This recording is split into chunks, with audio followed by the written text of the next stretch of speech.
Here we are, people. Big up your damn selves, though. In the comments, apologies. Just iron out a couple of issues there, but we're fine now. We are fine. We are there. Wow. Big up your damn selves in the comments, though. Listen, it's a big game, man. It's a big game. Sorry, apologies, people. It was a peak one. Wasted a halftime break. Sorry. Listen. This game, I mean, Liverpool right now. What's the score? Just before we kick off with our own business, I just want to see what the score is in the other games before I talk about us. But the build-up's coming. 15 minutes until lineups are coming out. I think Liverpool 1-0 up. Yeah, of course they are. Job done. Listen, smash up the likes. The type of guy to wake you up and tell you he had sleep. Why is my mic? See what I'm saying? These technical issues. This mic is moving mad. I think we should be all right, though. Why does it keep unplugging? What's going on here today? 1 second, people. I'm not sure why. Hopefully you guys can hear me, though. Yeah, I think you guys can hear me now. You're fine. Okay, right. This game. Let's get into it. Messy start, but let's get into it. Chelsea versus Manchester City. What are we expecting from this team? Has there been any leaks? Before I start I already know what I want to see in this game. I'm not going to lie. Flat back four, man. I want to see a flat back four. I'm really hoping today we're just going to see a normal back line where, Cucurella gets his opportunity to start. I want to just check online to see if there's any sort of leaks, any sort of murmurs about what could be transpiring in this lineup. Usually there's a couple of leaks before kickoff. Let's see. No tweets as of yet. Nothing from Sam. He does love to leak. Nothing from him yet. Do you know what? Maybe the leak is gone. Maybe the leak is gone. I think this is the second or third game in a row. We haven't really had anything come out early, to be fair. So maybe the leak is gone, which I'll be more than happy to hear. Don't play Colwell and play Cucurella. Yeah, I mean, who would you guys prefer at centre-back? Would you prefer Levi Colwell or Disasi at centre-back? Obviously, we know Badiashile is available as well. I kind of, in my preview, just said, you know what? It's a big game. It's an athletic Hairline who's going to be trying to drag our defenders left, right, centre. Very powerful striker. Maybe just one more game coming off the bench or being on the bench for Badiashile before we go after the international break. And that's when things really start to ramp up. And then you can say, okay, let's start him now consistently. Because he's only really played those minutes against Blackburn. That's my method to the madness. But if he is to start and he is fully fit and ready to start a game, I'd love to have him because this guy's barely put a foot wrong since he's come to Chelsea. Let's be honest. He's been absolutely incredible. Barely put a foot wrong. Cole Palmer, yeah, Badiashile, maybe not fully fit. And then obviously as he comes into the team after, after the international break, then Nkunku starts to return, Lavia starts to return. This team really starts to come together. And we know in January, they're probably going to do something as well with the striker position. So, yeah, I think it's a good time for him to come back. So I wouldn't mind Colwell and probably Silva in that defense today as a partnership.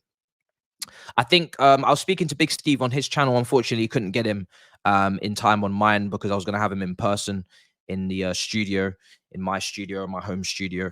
But we didn't really have the time, But when I spoke to him, it was Grealish from the beginning and Doku from the bench. He kind of said Grealish kind of tends to start maybe the bigger games, and then Doku comes off the bench and, against tired legs starts to run rampant. Now, for me, Reece James, that's probably music to our ears with Reece James. Reece James will start, handle Grealish, who's a lot more, relying on combinations. And, he's not going to exactly stretch Reece to the absolute, nth degree. He's not going to be trying to go 1v1 and outpace him constantly. He's just going to look to keep the ball, look to, keep possession and just basically recycle possession for Manchester City on that flank. And then when Doku comes on, for me, maybe 70, 75 minutes, depending on the way game's going, that's when Malo Gusto comes on for us. If you remember in the Tottenham game, Reece James started signaling in to say, I need to come off now when we scored the second goal. Malo Gusto comes on. He goes to right back. He's played against Doku before in League One. They would have played against each other last season at some point, I'm sure. Then he comes on and he is going to get that test, and then he'll have to handle business. And to be honest, defensively, outside of that Arsenal goal that he, didn't check his shoulder for the Trossard, finish, he's basically been very sound for us defensively. So, it'll be a good battle for him to come up against Doku if that's the case. But I think Grealish will start for Manchester City. We're going to find out just how that goes. Reece James will handle Doku regardless. Grealish can pass sideways and backwards and win fouls all day long. If we sign another striker in January, do you reckon we'll sell or loan Broja? Broja's an interesting one. Listen, I like Broja, but obviously if he's not going to be fit, then we're going to have to make a decision on him. Now, if you loan him, that's purely because you're trying to increase that market value, because this is not his optimum time to sell. When you're looking at selling a player, you're thinking to yourself, are we going to get our peak price point before we sell? Are we going to get real money in the door here? The answer with Broja at this current moment in January is probably not. Coming off a big injury, then picking up another knock off the back of that, probably best to send him out on loan, let him hopefully smash up a few goals depending on where that that loan is, then come back, market value goes back up, sell. So I'd say a loan, and then maybe look to sell in January depending on the circumstances or just the landscape in general. Have we signed a striker? Is Jackson banging in the goals? Is Fofana recovering his loan at Union Berlin? Like, all of those factors will obviously have to take into consideration as to what to do with Broja off the back of a loan. But I don't think you're selling him at his best price point by selling him in January. Also, his contract doesn't expire, I think, until 20. Let's take a look. 2028. So he's got a long time left on his contract. Still got 5 years. He only just signed a new contract not so long ago. So there's no rush. Much like Trevor Chalobah, there's also no rush. His contract is really long as well. So yeah, I still believe in him. He does need to come back from injury. Of course, in a way where, hopefully they don't consistently keep racking up and then get back to playing football, whether that's with us or abroad. What's being said? People are saying to me to check Twitter. Okay.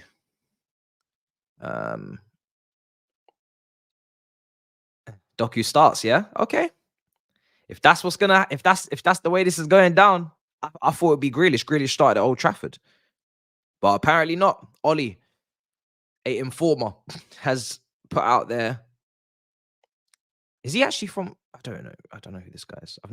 He says he's from AFTV, but I've never met him before. Okay. I'm so confused. I'm gonna have to find out. It's a strange one. All right. Doku, Alvarez, Haaland, Foden start for City. Okay. So Doku starts. So Pep is going all out, it seems. And Silva is partnered today by Disasi as well. Levi Colwell's been benched. Okay. Sterling starts ahead of Mudryk. Kukurea starts at left back. Okay.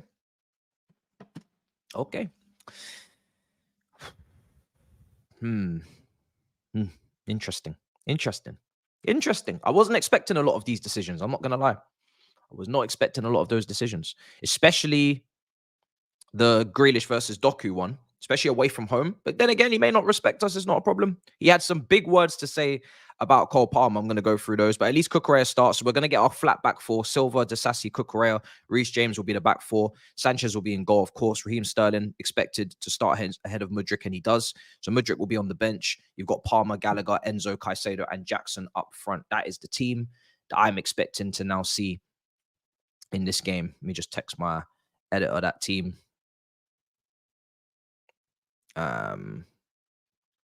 So yeah, Chelsea-wise, the team's pretty much done. That's the team. Free Santos. Yeah, I mean, listen, I was very concerned about that loan before I read out those quotes from Pep. I was very concerned about that loan when it first was, done, because Nottingham Forest, they signed a lot of players. Since they've come to the Premier League, they've racked up so many signings. They're basically like us. So that, it's a big waste of time from him, and he needs to be recalled. I think there is a clause, or they can be also financially impeded for not playing him, I think, as well. That was in the deal. He needs to be brought back to Chelsea, and we need to either well, we're going to have to probably loan him out again. He's not going to get much chance here with Lavia coming back. But yeah, something needs to give there. He can't be there the whole season. It's a waste of everybody's time. He's too talented, man. He was one of the most impressive players in the preseason that we had. So I thought he was good enough to stay here. And I don't think I was even wrong in thinking that. I think if he had stayed here, I think he would have done a very good job off the bench or even playing some games. Even Leslie Okuchukwu, we saw in the last match against Tottenham, when he came on, I think he was dispossessed, maybe cold feet. But I don't think the gap between them is massive. I think maybe height came into it in the end. Physicality, because of course, Pochettino has been struggling with the height of the overall team in the lineups. Maybe that's why Cole has been playing left back. So yeah, I think that maybe came into it. But he's also got experience playing in League One, and obviously Andre Santos is coming all the way over from South America. But I think the quality is there to play games, and I think the same applies to Angelo, another player that I wanted to play badly. I wanted him to stay. I thought he was well equipped to perform, and he's been brilliant at Strasbourg. But obviously we've got too many wingers, so I don't think any less of Andre Santos not playing at all. I think he just needs to be given an opportunity. Same with Billy Gilmore out at Norwich. He didn't get much game. Well, he did play, but they absolutely crucified him over there. And in the end, he goes to Brighton, and he's doing just fine. And Norwich are in the Championship. So yeah, man, trust me. Once he finds the club that's going to give him the confidence and belief to play, I think he's going to be fine. Saborio's on the bench. Is he actually? Okay, that's interesting. That's interesting. I didn't know Broyo was actually back for this game. I don't think it was really mentioned in the press conference, but if he is, then great. At least it's another option. Amari Hutchinson, is he balling out for Ipswich? Is he?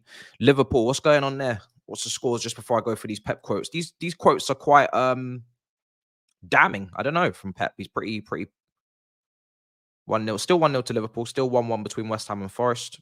Brighton is still 1-0 up against Sheffield United. Aston Villa still 2-0 up against Fulham. Okay. Let's see.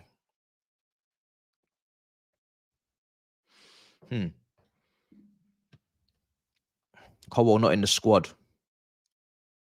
Interesting. What's happened there? Some people are saying he's on the bench, so I'm not sure where that not in the squad's come from, because the report was that he's on the bench. But now a lot of people are saying he's not in the squad. So we're gonna see. Well, the bench is not completely confirmed yet. I think the starting 11 is.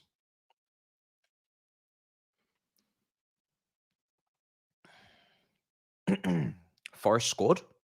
Elanga. Hey, what? Oh, Sam has spoken, has he? Okay, because he wasn't tweeting. It was Ollie the Informer. Oh wow, really now? So Liverpool have had their pants pulled down, it seems. What's going on against Forest?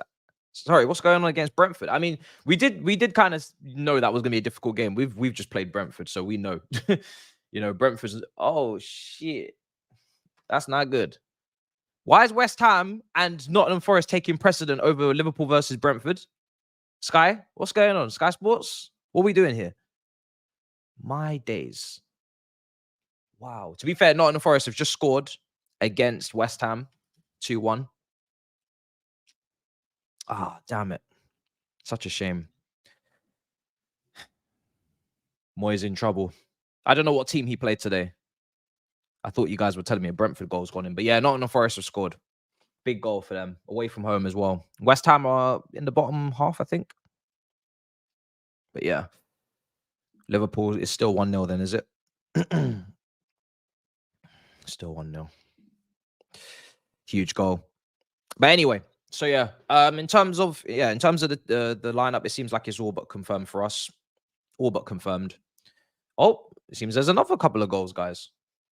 Jesus, the goals are absolutely raining down right now. Apparently, Jared Bowen has equalised. And Liverpool also 2-0 up. So that's that game pretty much done. Okay. For some reason, I thought for a second Forest were playing Liverpool, and I remembered it was Brentford, but they're similar teams, to be honest. They're similar type styles.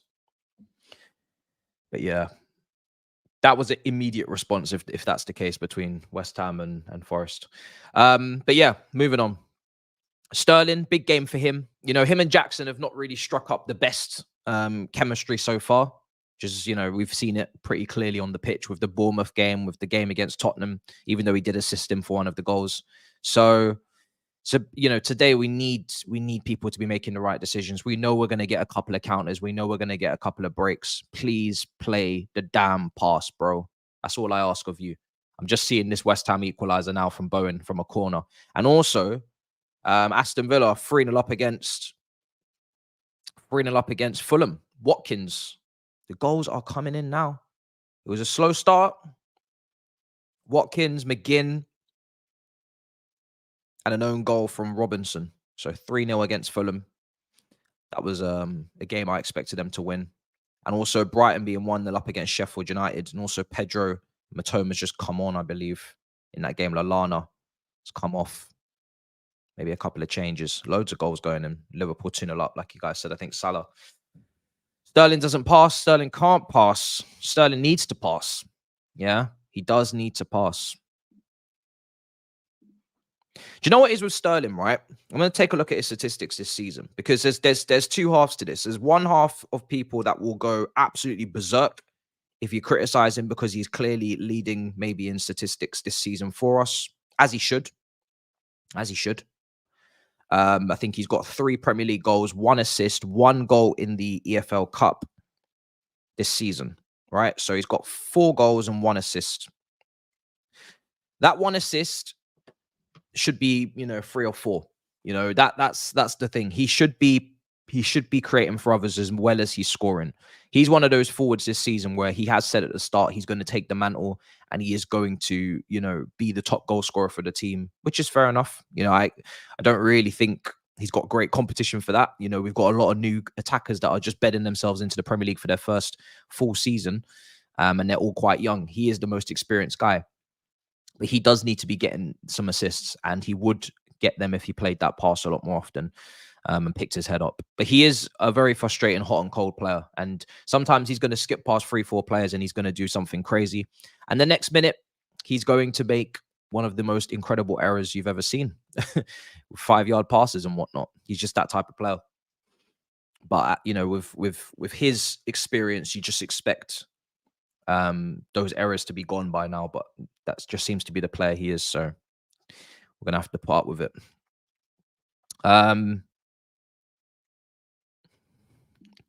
Disassi, mock exams are over. Time for your final exam. Can you handle the robot Haaland? Rudiger has handled. Saliba has handled. Now it's time for potentially Disassi to handle, yeah. I mean, he is the stronger, maybe more, well, he's also the younger, taller, so more physically imposing, maybe centre-back out of him and Silva. Silva's the reader of the game. Silva's the marshaller.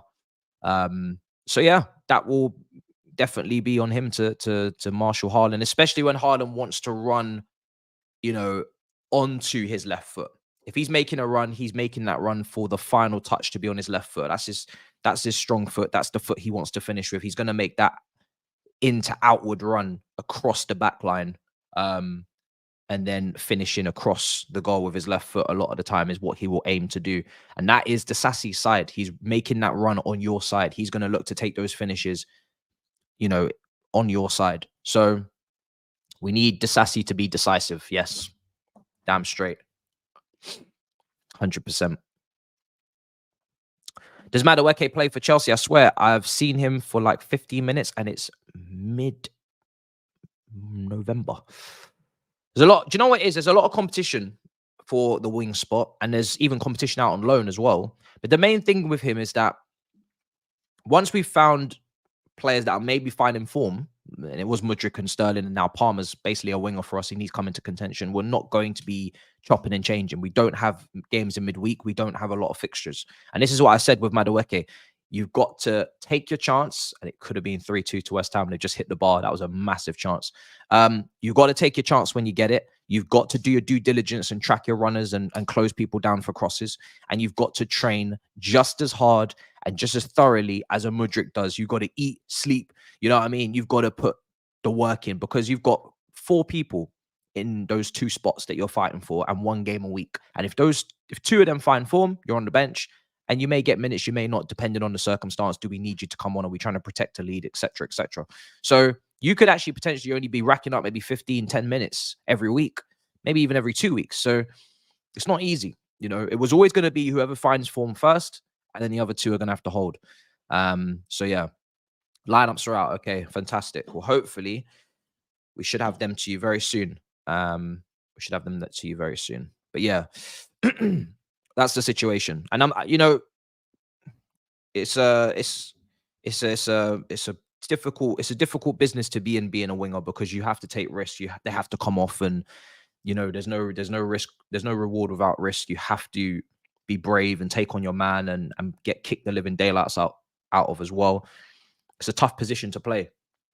There's got to be output, there's going to be goals, there's going to be assists. You got to track your runners. You got to be having some sort of defensive side to your game as well. It's a demanding position, and it's it's a lot of confidence needed in that position as well. And you can't get that confidence if you're not playing.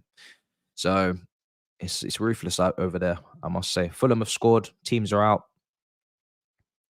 Why are you so calm? Probably because kickoff is still like an hour away. That's probably why I'm so calm. I have no right to be this calm. But you know what it is? I feel like, and this is why, the Brentford score was just poor.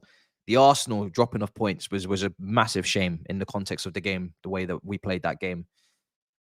It would have been nice. It would have felt like we coming into this game with a bit of a banker, a bit of a buffer. But yeah, this is it's one of those games where we know the difficulty of what we're coming up against. I'm not expecting us to, I'm not expecting us to win. I'm not expecting us to dominate. I'm not expecting us to play to us, to this high level against this team, because it's a lot of these players, their first time coming up against them. So it's not a free hit, but I am just calm, and the expectation is not as high on us as it has been in previous weeks. Arsenal, massive pressure. London derby, Brentford, still a London derby, pressure to win. Didn't. Tottenham, I mean, that game was one of the best games I've ever watched. That was so emotionally charged.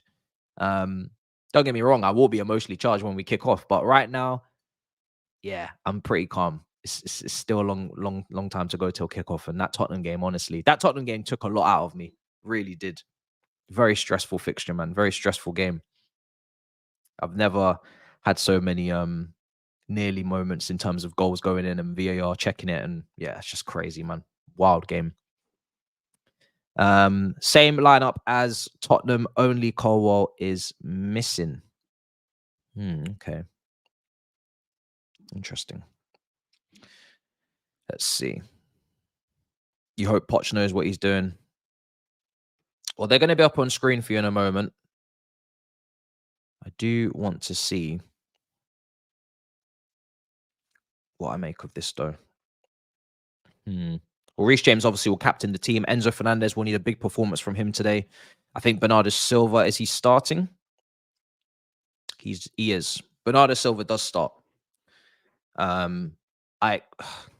Let's see what position Bernardo Silva's playing in. This is one of these guys that can just float between like 3 or 4 positions. Sometimes he'll pick up the ball next to Rodri, in that double pivot. Then next thing you know, he'll be on the right wing. He can be in the 10. So yeah, Bernardo Silva's a tough player to track and tough player to know how to deal with, because he could literally pick up the ball from anywhere he wants and be pretty dangerous with it. But the fact that Doku starts tells me that City are coming for our throats today. Like they're trying to be very aggressive. Akanji starts as well next to Diaz, Walker, Vardiel, Edison as well. Yeah, pretty aggressive team.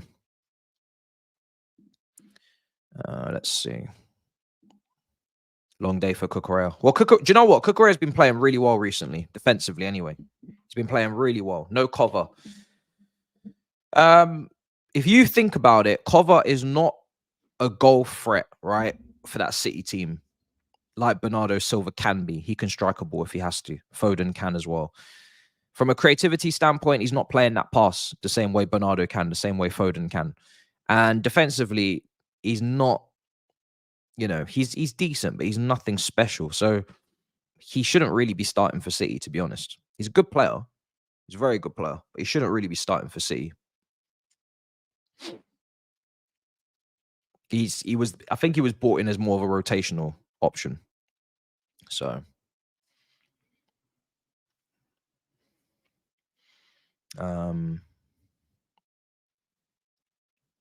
Reece James versus Doku at least isn't Kukurea versus Doku. Kukurea is good defensively, man. Defensively recently he's been playing very well. He hasn't got caught out and overcommitted to a certain ball and then being left with all the spacing behind him. He hasn't had that moment. So, but yeah. Remember, Foden played a lot at left wing. They could switch flanks in game, no problem. Man City. Foden played a lot of minutes last season on the left wing. So he could easily swap Doku and Foden in the middle of the game. So yeah, not saying, from the get-go I expect it to look how it does, but I think in game, don't be surprised if they swap them, because if you can get the ball into Haarland, the crosses, which, both of these players probably easier to do on their favored foot on the outside. Doku's, could cross it from the right after dribbling past a player or two. Foden on the left as well. It's not out of the question that they could swap flanks in the game. And we saw Doku, I think, last week against Bournemouth, pick up the ball from the right hand side, go past a couple of players, and then set up Bernardo Silva for a goal. So he's more than happy to go either flank, and he'll approach it the same way.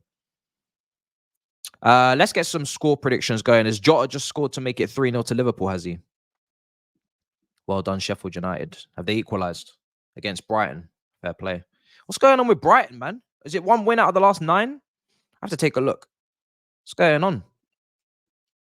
It's not smooth sailing at the moment for De Zerbi, the last month or so. All right, Chelsea versus Manchester City. Predictions. Let's get a Chelsea win. Oh, there we go. Let's see what you guys. Let's test the temperature. I just want to get something from this match. I'm not demanding a win. I think that'd be very naive to do, considering where the two clubs are at right now. I'm not demanding a win. I'm just hoping that we can get a result. Let's get a result and we'll be happy with that.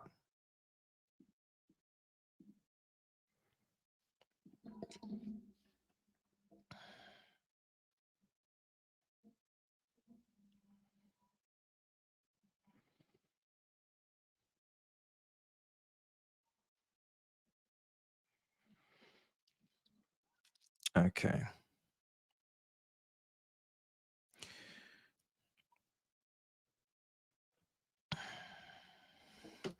Let's get these teams to you. 1 second, people. Levi Colwell not in the squad. I'm going to take a look.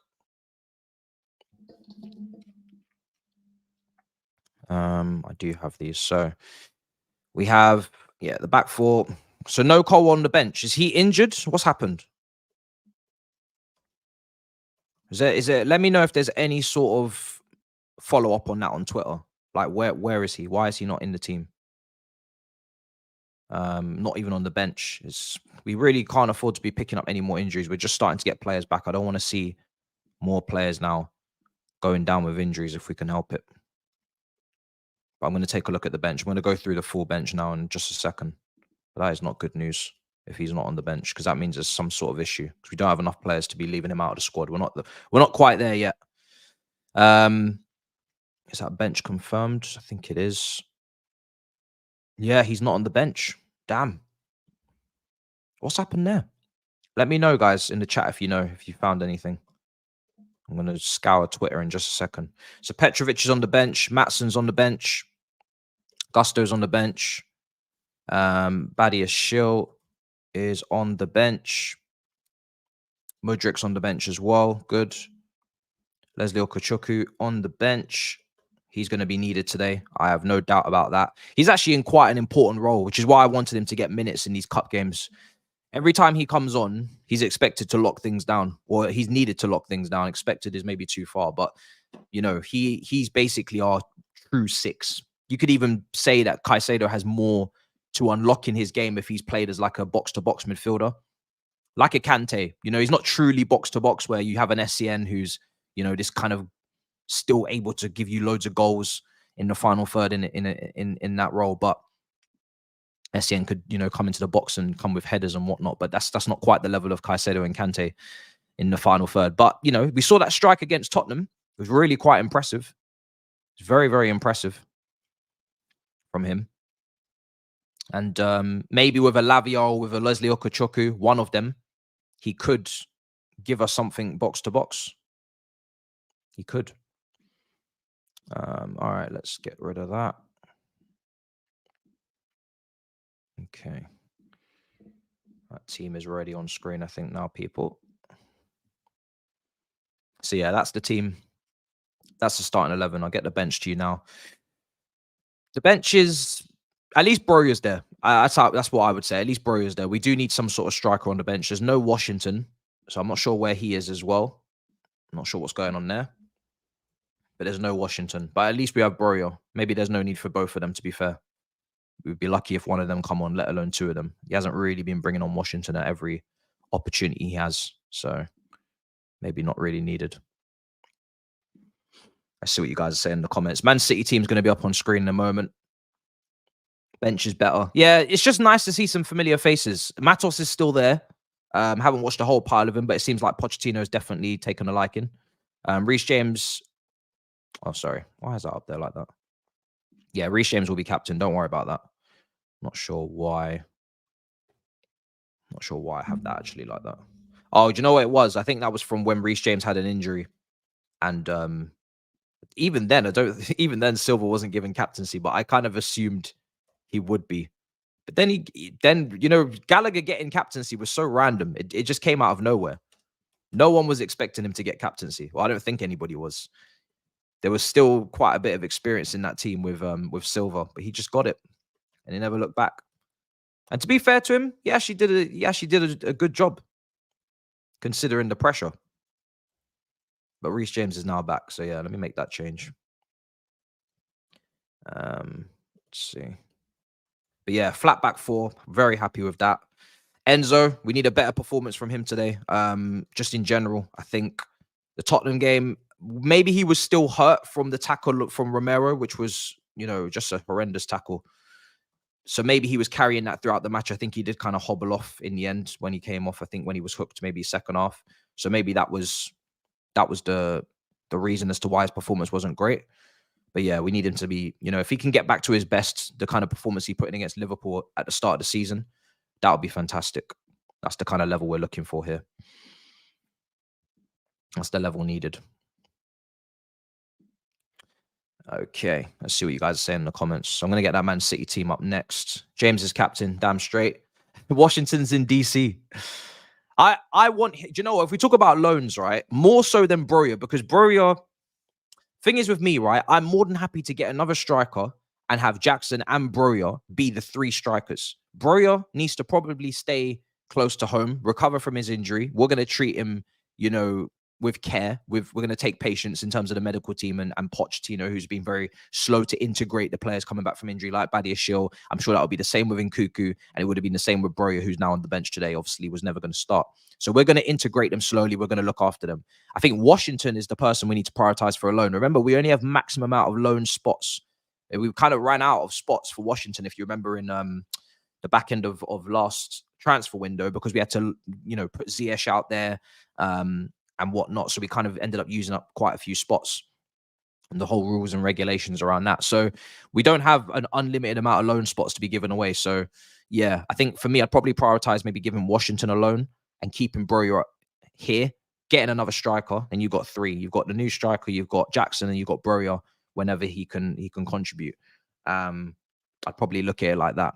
Unless Washington is challenged by the under-21 PL2 football. I don't know if he is. If that's challenging him, then fair enough, but I'm not sure. We need Lavia, can add more depth as he's a proper 6. Honestly, so I watched him quite a bit last season, especially in the big games. Unbelievable at the Emirates. Really was. Unbelievable against Man City in the Cup. Unbelievable against us at Stamford Bridge. So really, really hope that we can see him soon. Carney is another one. People will forget about Carney Chukwuemeka. Another one. He's been out injured for quite a bit now. Don't know what's happened there in his recovery. Haven't really heard much about it. Wasn't really brought up in the presser. Caliber's been out for a lot longer than I expected as well. But But yeah, these are very, very, very potential important players for us that could make a big difference.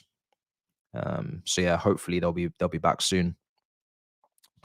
In terms of so in terms of City, I wasn't expecting Akanji to start today, to be honest, but he is there. I wasn't sure who was fit. I know Stones is not available for them, so kind of struggling in that department. But their teams are going to be up on screen now. Let's see.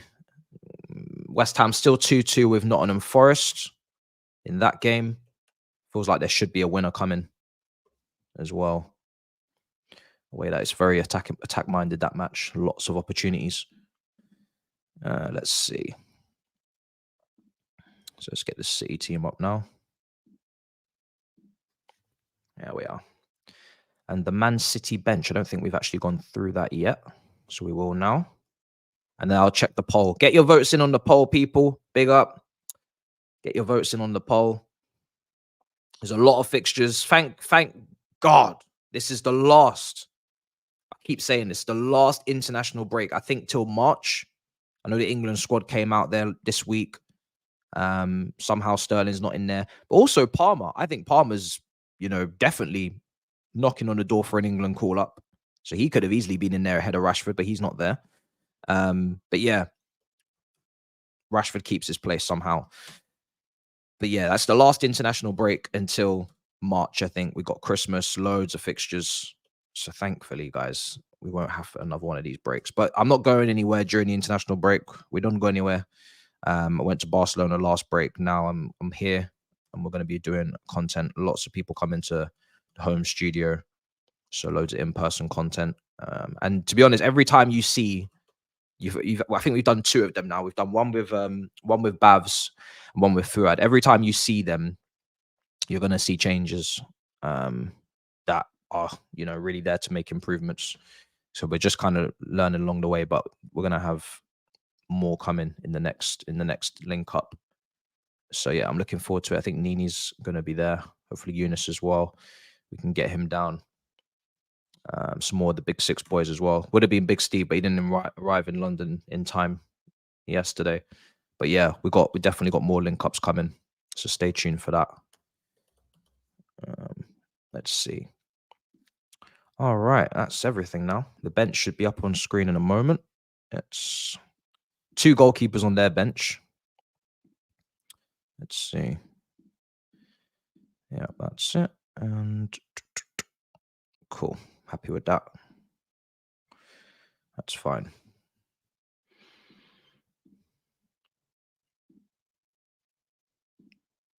Cool. All right, that's that done. We're back in 11th. Souček winner. I've just seen it. Yep, crashing header. Oh dear. Well, listen. Ward-Prowse is insane. Is he going to get man of the match for this game? Ward-Prowse. Is it another? It looks like another set piece. I'm just seeing it now. Souček from a corner. I'm guessing Ward-Prowse with the delivery. He's a bit of a cheat code, isn't he? For as effective as he is from set pieces, he actually demands a spot in that England team. I can't lie to you. In that squad for major tournaments, he's actually that good from set pieces that you'd actually have him. It's not like as if he's an atrocious footballer as well. Like, he's a decent player in open play. He's a decent to good player. And then on set pieces, he's like the next coming of David Beckham. So look at the delivery. Oh, it's just on the money. On the money, man. And it's the whip and power that he gets on it. It's swinging away from the keeper. The keeper can't even come and get that because it's swinging out. It's an out swinger. Yeah, it's proper. Madness. I mean, how many goals has he created this season for West Ham at this point? Because I know against us, he did quite a bit of damage as well. When we played them at Olympic Stadium earlier in the season. At this point, how many goals has he created or been a part of? It's probably worth looking at.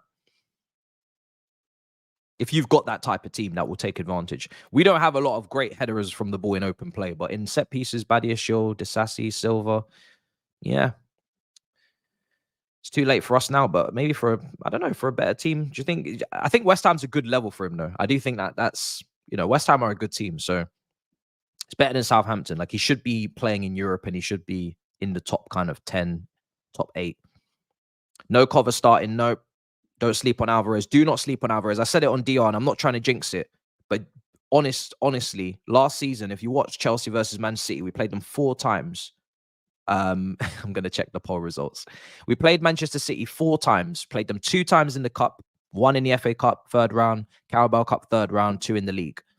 In all these games, if you put them all together, Alvarez caused us more problems than Haaland. I think we actually kept Haaland pretty quiet at Stamford Bridge when we lost 1-0. Can't remember what happened in the away game as well. Let me take a look. But in the Cup games, obviously, Alvarez would have played. So did Cole Palmer as well.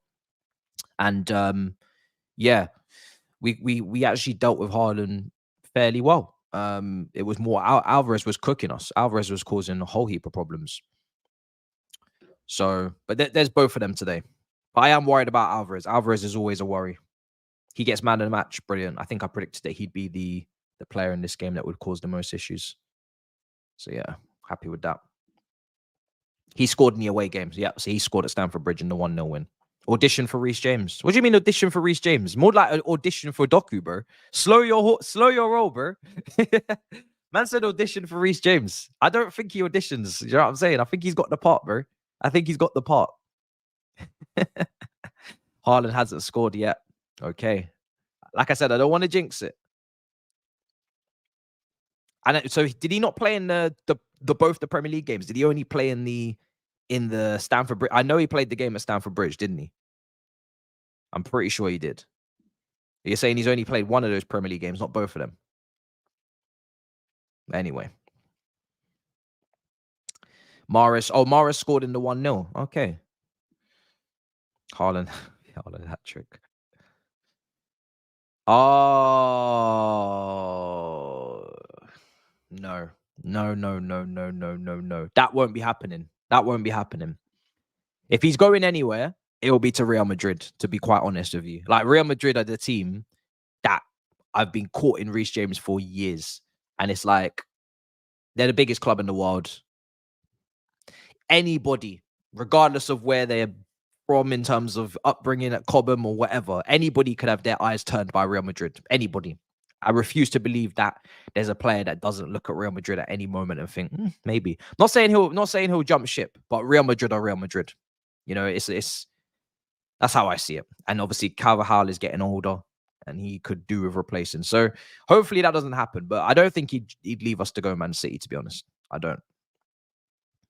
Especially when surely Pep's not going to be managing there forever. Surely he's going to leave soon. Next couple of years, hopefully. Brother, it's Madrid linking themselves with him, not the other way around. Do you think I'm linking him to Madrid for no reason? Madrid are the ones that linking themselves to him. Perez, right? Their president is literally a very big fan of Reece James. It's not something I'm making up. It's been reported for years, bro. This is not new information. Now, yes, he is injury prone, so maybe that will take their interest away. I don't know what other right backs there are out there at that level that you can pick up. But we've played Real Madrid. You have to remember, we've played Real Madrid how many times have we played them? 4 times, maybe, in recent seasons. Tuchel Champions League winning campaign, played them, I think. Did we play them? We did. And then we played them when we almost made the comeback as well, at the Santiago Bernabeu. So we played them two matches there in the other Tuchel. Was it other Tuchel? Yeah, it was the other Tuchel season, right? And then did we not play them again after that? With Potter? After we beat Dortmund? I think we may have as well. I think. 6 times. Yeah, I'm correct. Sorry. So we played them twice under Tuchel. And we played them once under Graham Potter / I think Frank Lampard. Yeah, that was it. Frank Lampard.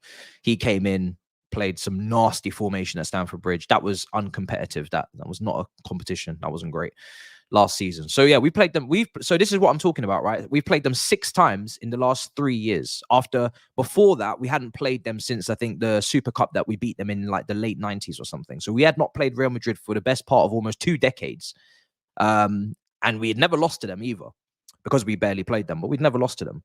And then we played them 6 times in 3 years, and Reece James would have been heavily involved in all those games. So he knows Reece James. He's got to look at Reece James up close and personal. So listen, I ain't making that up. All right, cool. Let's see what else is being said. The poll. What is the poll results? It's everybody saying they're mad delusional. 40. Do you know what? The poll is encouraging because it just reminds me that there's Chelsea fans watching. There's so many rivals these days, especially when we're losing on a watch along. The rivals just start pouring in. So it's nice to know that there's Chelsea fans watching the Chelsea watch alongs. So I'm glad the poll is biased. We love the rivals, but we definitely want some Chelsea fans. So I'm glad that the Chelsea fans are here making that poll distorted as hell. I'm glad. I'm happy to see that poll. That's how it should look. It should be delusional. Yes. Because, you never know. We might actually do it. You never know. When I did my predictions video, I said that we'll get a point against Arsenal. We'll get a point against Tottenham and we'll beat Brentford. I didn't go according to plan. But everybody was like, you're not going to get a point against Arsenal. You're delusional. We were going to slap yous. You didn't. We actually slapped yous and you were lucky to get a point in that game. So, people, yes, it's not always how it looks. And Tottenham, I mean, listen, I gave them, in the end, way too much credit. They hit the self-destruct button, but they also lost against Wolves yesterday. I wish I would have covered that. And the Copenhagen game. I've been missing some key games, but I will be, after the international break now, I will be going on my watch-along run. That Copenhagen game, wow. What the hell was that? Midweek, honestly. I'm not confident. Yeah. You need us to beat City. You need us to beat City. Really? Well, now I don't really feel like doing it. We don't really want to be helping you, bro. That's not the point of this. Huh? Who's he talking? What? You didn't slap us. You were lucky to get a point. We chilling. Shut it. These lies, bro. These lies that you're telling right now. This is making me ill. Just be honest.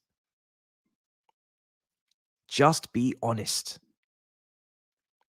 You lot were lucky. You should have been handed your first defeat of the season in that game. Then another L would have been taken in that Newcastle game. It would have been nice.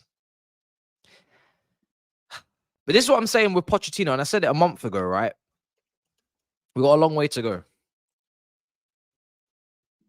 But it's just such fine margins right now, like in terms of results, where we could be right now and where we are. Really should have more points than we have. I keep saying it. People think I'm taking the piss, but we really should have more points than we have. For the way we've played, we should have a lot more points than we have. But that is our own fault. It's not a pity party. We just don't take our chances. If we were just better in front of goal, if we were even just average in our final actions in front of goal, then we would be, probably in the top 7. We'd be around about where Man United are, really, around about there. And I'd say that's a fairer account of our performances. I think that would be a fairer outlook on where we should be in terms of how we've played and then the points. So we've got a lot of catching up to do. We really do. All the underlying metrics make us look so much better than we are. Man United make them look so much worse. But Man United have 5 defeats in 12 games and they're 6th. Like, it just doesn't make any sense. They've not drawn a game all season, Man United. Not a single draw. Crazy. 7 wins out of 12, 5 defeats. A goal difference of -3. How are they 6th? It's crazy. It's actually mad. It's actually mad. You really just don't draw games. You guys are like, yo, we either gonna win today or we're gonna lose. And there's no in between. One or the other. Ridiculous. Brighton have not won a match in the EPL since the end of September. Let me take a look at the scores. West Ham have just beaten Nottingham Forest. 98 minutes were played in that game. All the full-time results are in. Aston Villa beat Fulham by 3-1. Brighton drew against Sheffield United. Oh, my days. They are on a really bad run. Liverpool 3-0 winners against Brentford. West Ham 3-2 winners against Forest. I don't know what I predicted in the Liverpool game for a score, but I definitely went with a Liverpool win. Let me take a look at that. Brighton. Wow. That's crazy. How many games have they gone without a win in the Prem? Sheffield United, that's 1. 2, 3. They've drawn 3 out of their last 3. 4, 5, 6, 7. No, I think it's 6 Premier League games without a win now. Crazy. That's mad. I'm starting to get nervous now. I'm still cool, you know. I'm still pretty cool and calm. Maybe there's something wrong with me, but I'm still okay. I'm still okay. Let's see what else is being said. Manifesting a draw. I went with a 1-1. I went with a 1-1. Let me take a look at what I predicted actually for that Liverpool game. They had quite a few injuries going into the game. Grizz was quick to make us clear of that in the group chat. He was like, yo, just in case things go very wrong, we have a lot of injuries. But let me take a look at what the predictions were for that game. I do believe 2-2 draw for Turkish on Tottenham game. They lost that. Nobody got that right. I don't think anybody got the Tottenham one correct apart from Saeed. Saeed got a correct score in that. So Saeed is the only one to get a correct score from Tottenham. Arsenal against Burnley. What was that? 2-1 or 3-1 yesterday? I don't think anybody got that correct. Let me take a look. It's 3-1 in the end. Who got that? Nobody. Nobody got it correct. Everybody went with Arsenal wins. Nobody got the Arsenal score correct. Man United beat Luton 1-0. You know, this is Man United at its finest, isn't it? This is Manchester United at its finest. I predicted a 2-0 in that. They went and won 1-0. Nobody gets a correct score for Man United. Oh, honestly, you couldn't score more goals than that against Luton. Because when Sterling was having a masterclass, you know, it was like, oh, it's only Luton. Liverpool drew against Luton last week. Man United could only beat them 1-0 at Old Trafford. Okay. Wow. What a piss take. Liverpool 3-0 winners against Brentford. I don't think anybody went with that. I had a 3-1 win. Saeed also had a... Hugh. Hugh had a 3-0 win. So he's got a correct score. So there's only 2 correct scores right now across the board. We've got 1 game left. And that is obviously Chelsea City, where I think everybody has gone with a Man City win, apart from me and Thabz. Wow. Okay. Interesting. Hey, apparently it's not for everyone, bro. Apparently it's not for everyone, and it's not easy. You know what I'm saying? It ain't easy. I don't know about that one. It's difficult. It's 3 o'clock kickoff. I saw the highlights. Yeah. Long day. Just remembered Anthony Taylor's... Oh, shit. That's that. Now Kingsley has really ruined my mood there. I completely forgot. I completely forgot that Anthony Taylor was refereeing this game. You have ruined my mood. You've taken me from like a here to like a there. Like immediately. You've just completely taken me to a new place. I completely forgot. Why did you remind us? Everybody was good. I can't believe he's we all just forgot. We all just forgot that bald head was going to be on that pitch today. We all forgot. Honestly, we were living. We were all living life. We were enjoying. Nobody remembered that this guy was going to be refereeing this game. Nobody remembered. And then Kingsley just comes in like, you know, prime Rey Mysterio and just absolutely headlocks us all into the canvas. It's mad. That's completely spoiled my day. Oh dear. He is refereeing the game. And you know when he referees the game, there's some type of fuckery on the way. More than you can believe, guys. More than you can believe. When he is refereeing the game, there's some sort of fuckery on the way. More than you can believe. More than you can believe. Damn. Look how many people forgot. Oh, no. Slow your roll, bro. He's just back from a big injury. Pochettino is looking after Badiashile.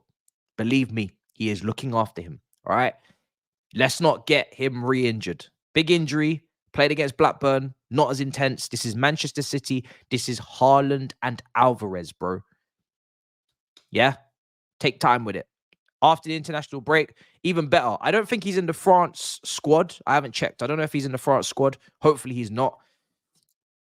Then after the international break, then he hopefully plays. But right now, when you've got players coming back, just to have them on the bench, just to have their name in the squad, it's just a blessing. Let's not get greedy here. He's back. We want him to stay back. Look after him. And then hopefully, incrementally, we bring him more minutes on top of more minutes. But right now, I am so happy to see that we're not rushing this guy into the team. We don't need to. The whole point of having Levi Colwell, the whole point of buying Disasi, the whole point of still having Silva is so that we don't have to rush defenders back. Hence why we didn't have to rush James back, because we have Gusto. We don't have to rush Broya back because we have Action Jackson. We don't need to rush players back. We have no need to rush Lavia back because we have Enzo and Caicedo. That's the whole point. We've got a squad. And to be honest, the squad, when it's all there in its final form, it's actually ready to compete on multiple fronts in terms of depth. There's a lot of depth. There's more depth in this squad, you would say, than maybe a lot of the other teams out there. We just need to bolster up the quality in the striker position. And I'd say, after that, you might look at the keeper. But after that, you're pretty much... you're pretty much developing players from that point onwards, because even the Angelos, they could potentially joust with the Maduekes and swap places, and then you've still got depth, you've still got options, even if you're not happy with all of them in terms of performance. The whole squad need to turn up today from kickoff. They do. Part of why we were so good against Tottenham, from minute 6 to 33, these two numbers have now completely, I can't take them out of my brain. They've been told to me so many times. It's because we pressed really high on Tottenham. We won the ball high up the pitch.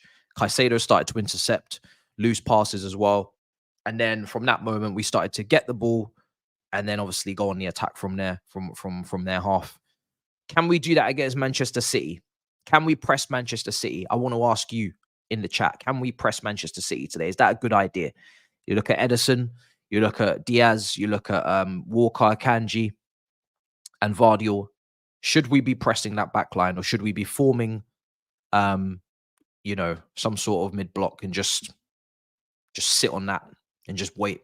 Let the defenders have time on the ball. Let them pass amongst each other and just shut off the passing lanes to Rodri, to Bernardo Silva, to Foden. Shut off the passing lanes. Let them have their time on the ball, which could be deemed as sitting back, I guess, sacrificing possession. I don't know. It's a different one, this one. This is a different level. It's a different level entirely. Because, even against Arsenal at home, it's not to discredit Arsenal, but even Arsenal at home, we locked up Saka, we locked up Martinelli for large parts. They only really, Saka only got a little bit of shine at the end. Trossard came on, got his goal. Gusto should have done better, but we locked them up for large parts of the game. But that's also, that Jesus, for as good as he is, he's not the most clinical. So it's not like you give Jesus one chance and he's slapping it into the back of the net, so you can afford to risk a little bit pressing and maybe give a little bit on the other side, because that he's not the sharpest in front of goal. But with Haarland, you give that man a sniff, and if he's on it, we've seen him miss chances before, but if he's on it, if he's in the mood, and Alvarez is just as good. Alvarez has got a wider range of finishing probably than Haarland. This guy can shoot from distance. We saw it at the bridge. This guy can hit the roof of the net for fun. So it's two top finishers that are better than Jesus in this 11 for Man City. So we need to be a lot more maybe cagey in our approach, because if you give these guys a yard, they take it all. They take the whole lot. Cannot afford to be giving them good opportunities. So yeah, it's mad, isn't it? Two top finishers in their team. They instantly become, both of them obviously Haaland, but even Alvarez. Alvarez becomes the best finisher at United, at Chelsea, at Tottenham. Son's a great finisher, but at United, at Chelsea, at Arsenal, maybe not at Liverpool. Liverpool got some great attackers, but he's right up there alongside maybe Salah. He's better finisher than Diaz, better finisher than Um, yeah, it's tough. Nunes and yeah, definitely Nunes. Nunes is a madman. Trossard, yeah, Trossard's a finisher. Yeah, he is. Trossard's a really good finisher, to be fair. He is. He is. I'm probably still taking Alvarez. You're not saying you're saying Trossard? Yeah, Trossard is the best finisher. That's a fair shout at Arsenal. That's a fair shout. Both footed as well. Yeah. Because Alvarez is younger. I'm taking Alvarez.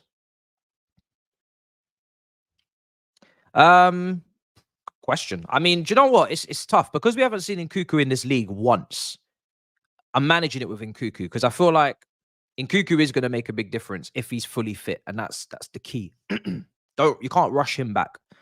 Even though out of all of the players coming back, he's the one that you'd want to just throw straight back into the 11, and hope it sticks from there. But you don't want to rush Nkuku. Nkuku had an injury last season, missed out on the World Cup squad from Leipzig. Now another injury of us. So we need to be very careful. But because we haven't seen him in this league, we're in danger of over gassing him when we've not even seen him kick a ball once. Where's his acclimatization? Where's his bedding into the league and the tempo of it and the different challenges that come from it? Obviously, physically, he's a lot more, he's a lot more sturdy than a Havertz or a Werner, who we signed from that same league. So I'm not expecting him to be weak and fragile, but it's a different league. It's a different, test. So I don't want to overdo it because we're desperate. That's my thing. I just want to still give him the same, kind of, give him a bit of time. He's going to need a bit of time, I think, especially coming off an injury. He's now got to acclimatize and he's coming off an injury. So I think it needs to be given a little bit of time. But hopefully he starts just like Palmer. I mean, Palmer could have needed a bit of time as well. No, that guy just comes straight in and started ripping shit up. And speaking of Palmer, obviously they're showing Doku dazzling tricks on the screen right now. But cold Palmer today, this is a massive moment for Palmer because some of the quotes that I was seeing from Pep, I mean, I was kind of shocked. I'm not going to lie. Let me see if I can find them and read them out. Some of the quotes from Pep. If that does not charge Palmer, I mean, he's already charged. He's already taking ownership. He's already killing it. I'm going to mention this in a moment. I'm not even going to be an arsehole because I rate Foden very highly. In fact, I've really rate Foden very highly to the point where I'm often defending his ability, but then I'm also saying that he doesn't play enough and he doesn't have enough responsibility. But anyway, we'll get to that. This is what Pep had to say about Cole Palmer. Cole Palmer, when he arrived in the first team, wanted to accept some processes. Obviously, he was a young kid, happy to be in the first team. He's going to be humble. After 1 or 2 years, I don't want to play here, in quotes. I said, in reply, Riyad Mahrez is leaving. You have a chance. No, I want to leave. I said, okay, good for you. So that was the conversation between Pep and Palmer, it seems. Very similar to maybe Torres. Torres was different. Torres knocked on the door and Pep said, just leave. Torres knocked on the door and said, oh, Barcelona have made a move. What do we do about this? He said, nah, just go. It's not a problem. It's not a problem at all. But yeah, that kind of makes it seem like Palmer wasn't patient enough. But when I took a look at the minutes, right, after the game against Sevilla for Manchester City, which Cole Palmer scored in a 1-1 draw. I don't know if they went on to win that on penalties or whatever it was. Can't remember. But yeah, Manchester City played against Sevilla in the Super Cup final. They won that game. Cole Palmer scoring one of the goals. Then in the Newcastle game after that, he didn't play. Didn't come off the bench. Unused substitute. Sheffield United after that, again, away from home, Man City won that game 2-1. You guys will remember. Didn't come on, unused substitute. And then he left. And he left to join Chelsea. And then the month of September began. So you say he has a chance. But does he really? I mean, listen, he's very talented. He played a bundle of positions for City. He played left wing. He played right wing. He played... Man City fans didn't really think he could play 10. I beg to differ now after seeing him up close. I believed in them from the beginning because I said, all right, you know your player better than me. But now that I'm seeing him, and I've obviously seen him for the under-21s for England as well. We've got Levi Colwill there. We have Madueke there. Plenty of reason to watch. He can play in the 10. I'm saying it. He can play in the 10. You're wrong. Now I've seen him enough. He can play in the 10. Very intelligent. I think if anything, the cameo appearances at Man City didn't even do him justice. Like when I was watching him at Man City, I thought this is a really good player. Every time he played against us last season in the cup, left wing, he was ripping it up, creating opportunities, playing very well. But he wasn't given the authority. He wasn't given the responsibility. And that's because Man City just have better players than us, first and foremost. They've got De Bruyne, they've got Bernardo Silva, they have other options as well. Gundogan last season, so he was never going to get that authority. He was always going to be put on the wing, told to hold the width, and that's about it. But he can do so much more than that. He can do so much more than just hold the width and play out wide. This guy can orchestrate. And I remember when, and I know a lot of people are saying, oh, he's a reject. So, you know, obviously you just have to humble yourselves and understand that you're shit and they're great. So they don't really care if they let him go. There was once a time where Chelsea were winning league titles or winning a league title under Jose Mourinho with Juan Mata, with Oscar, with Hazard. And you know where I'm going with this. We sold rejects in Salah and De Bruyne. We sold rejects. And people were like, you're just taking Chelsea scraps. They're too good for those players. They're young, but they're not good enough. They're just scraps. They're just rejects. They weren't rejects in the end because look at what they became to be. I'm not saying Palmer's going to reach those levels, but I don't think he should be looked at as a reject. I think he should be looked at as a very, very good player that Manchester City could definitely do with. And if they had given him some minutes, I think he would have been a great part of their team.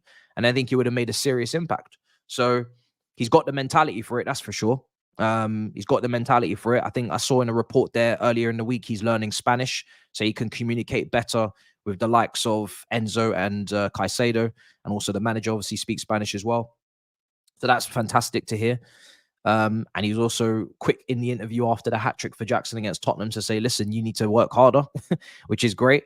I don't think he is a reject because if he was a reject, that kind of, well, when you say reject, it implies to me that he's not good enough to play for them. That's what you're telling me. You're telling me that he's not good enough to play for them. Based upon what I'm watching, he is good enough to play for Manchester City. He could have played for Man City. He scored in the Community Shield game against Arsenal, scored against Sevilla in the Super Cup final as well. He was ready to play for Manchester City. Not saying he needs to play every single game, but I think he was ready to play for Manchester City, 100% on that right-hand side. And when people say him versus Foden, I mean, listen, I rate Foden very highly. I think Foden's really, really talented. But if Foden doesn't, build up some sort of consistency at Man City soon and start really taking games by the scruff of the neck every, more times than he doesn't, and if he is moved around positionally or he's not played week in, week out, Foden versus Palmer, it might be a thing. It might be a thing. It's too early. It's too early to say. But the England squads will be there. The battle will be there. They're both left-footed, both playing a similar type position off the right flank, coming into the 10, into the 8. Hey, we might also have ourselves a new rivalry, people. We might have ourselves a new rivalry. And I like Foden. I was the one saying to Chelsea fans when they were trying to, not all Chelsea fans, some Chelsea fans, not you guys in the chat, because you guys are smarter than this, but a lot of Chelsea fans were trying to put the Foden versus Mount comparisons up there. And no, it was never a comparison on ability. On ability, it was never a comparison. Never. Foden was always technically clear of Mason Mount. But because Mason Mount was playing and he was performing and he was, Champions League assist and whatnot, people were starting to have the conversation. Now it looks stupid because Mount's literally on the bench for United, right? Now it looks stupid. But back then, it was actually a convo. But listen, Palmer, hey, you never know. You never know. My manager was comparing him to Di Maria earlier this week. Right now, all the Man City fans are saying, no, shut it. No chance. Oh, I know you would never let him leave. That's part of the problem, bro. Maybe that's part of the problem. Maybe Foden does need to leave. Maybe he does need to go to a team where he's going to get all the responsibility. If Foden was, if you guys had, well, you guys are too good maybe to give him this. I don't know. But if you put Foden in a lesser team and gave him the same responsibility that Palmer's got right now at Chelsea, Foden would literally be in team of the weeks every week. He would be every single week. People would be speaking about Foden. People would be saying Foden ran the game or Foden did this, Foden did that. But because he's at Man City and you've got, so much other players that you're looking to, and maybe he's not going to be the shining light in that team, then, he's not spoken about as highly. So This is the thing. Do you want to be a bit part of a team that does great things? And if you are going to be a big part of a team that does big things, you need to be fucking unbelievable and you need to deliver every single game, which Foden hasn't done since he's arrived, really, since he's burst onto the scene. He's just been a rotational figure. He's been in, he's been out. Sometimes he plays, sometimes he doesn't. Sometimes he plays well, sometimes he doesn't. He hasn't yet taken the mantle and gone, that's my team. I'm going to take over. Will Pep let him? We'll have to see. But like I said, if you go to a lesser team, which right now, honestly, we are, right? We're a lesser team. If you do that, you're forced. And Foden almost needs to be forced. Like Foden's of the age now where he needs to be forced to take responsibility. He needs to be, a leader in a team, a mini leader, like Palmer's slightly becoming for Chelsea. And if he does, show that mental capacity, maturity, which I think he definitely can, to step up and be a leader in a team and to know that others are depending on you, not that you're just coming in to hopefully fit in and do a job, like others are depending on you to perform. I think if you give him that responsibility, then, he's back. He's literally back. And the fact that people don't even want to have a conversation anymore about Saka and Foden, like when you speak to Arsenal fans, they're just like, yeah, Saka's clear. That should never happen. Foden is too good to just be hearing Saka's clear. But the only reason why you're hearing this is because he doesn't have the responsibility, maybe from within himself, because he knows that his team is too good, or because you won't give it to him. But one of those two things are gonna have to change. Otherwise, Foden's not gonna deliver to the level he should be. But we'll see. And that's the only thing I've ever said on that debate, is that Saka has a lot more responsibility and he's under a lot more pressure to perform week in, week out. So that's why I give him the nudge. In terms of not rating him, because I think on an ability standpoint, I don't think Saka's clear. I think they're both very, very top talents. But I think you could even make a case to say Foden on a talent level is actually better than Saka, but not the other way around. But yeah, listen, responsibility is key. Responsibility is key. If we're talking on a talent level, I think Foden's a better passer. He can dribble just as good as Saka can dribble. He can finish, can shoot. We've seen goals from Foden, so there's not a problem there. So yeah, but some Arsenal fans are going to go and be very angry about that. And you could do that.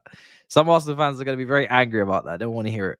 But it's, for me, that's how I see it. I don't think on an ability standpoint he's clear. But mentality-wise, people are going to say, listen, Saka, because he's playing every game. And I agree with that. Oh, dear. Let's see. Foden versus Newcastle, the best individual performance I've ever seen. Oh, you've seen this season. Okay, fair. From all three players. I mean, in terms of Palmer, the only thing I'll say with Cole Palmer is he's not put a foot wrong for Chelsea so far. Every single game he's played very, very well. Been one of our best performers. Sometimes been our best, sometimes been top three, but he's always been one of the best performers for us in every game. So very, very impressed. Very impressed. Let's see. But yeah, we move. So that's how I see it right now. But those teams are up on screen, guys. The lineups are there. I'm going to take those down in a minute. Kickoff's in about 5 minutes time. So yeah, get a good look at those lineups if you've just joined. Those are the lineups on screen. The benches will be up on screen afterwards as they come on screen now. Chelsea's bench looking a lot stronger than it usually does. Players are starting to return. And when everybody is back, hopefully, touch wood, then it's going to be tough to leave some certain people in the stands. I'm not going to lie. If Lavia's back, does Leslie Okochoku end up in the stands? Chilwell, if he's back. Maatsen in the stands. Trevor Chalobah, maybe we'll be back and then go straight into the stands. So there'll be some senior players in the stands, to be fair, once all said and done. Would you take a draw right now? Yeah, I would. I'm not. Listen, I really want to win, but it's not like Tottenham and Arsenal where it's like, not only do I really want to win for the rivalry, but also I really think we can, especially in the Tottenham one. But the City are also better than them, and the animosity isn't there. So I'll take a draw. Yeah, I'll take a draw. City last 6 games, 6 L's for us. No goals scored. It's a really bad record. You know, to not score against City in 6 outings, in the last 6 outings, is crazy. Not win, not draw, not score. Do you know how stupid that is? We're not saying win or draw in the last 6. We're saying score a goal. Score a goal. Yet to do it. So, yeah. Work to be done. Work to be done. A draw would be an improvement. It would. It would. And yeah, I mean, we are unbeaten, I guess, against top sides, you could say. Draw against Arsenal, drew against Liverpool, played City, if we were to get a draw. Beat Tottenham. Should have beaten Arsenal, but it is what it is. Never going to get over that this season. Still going to piss me off to the end of time. Then we've got Newcastle soon, Man United soon as well.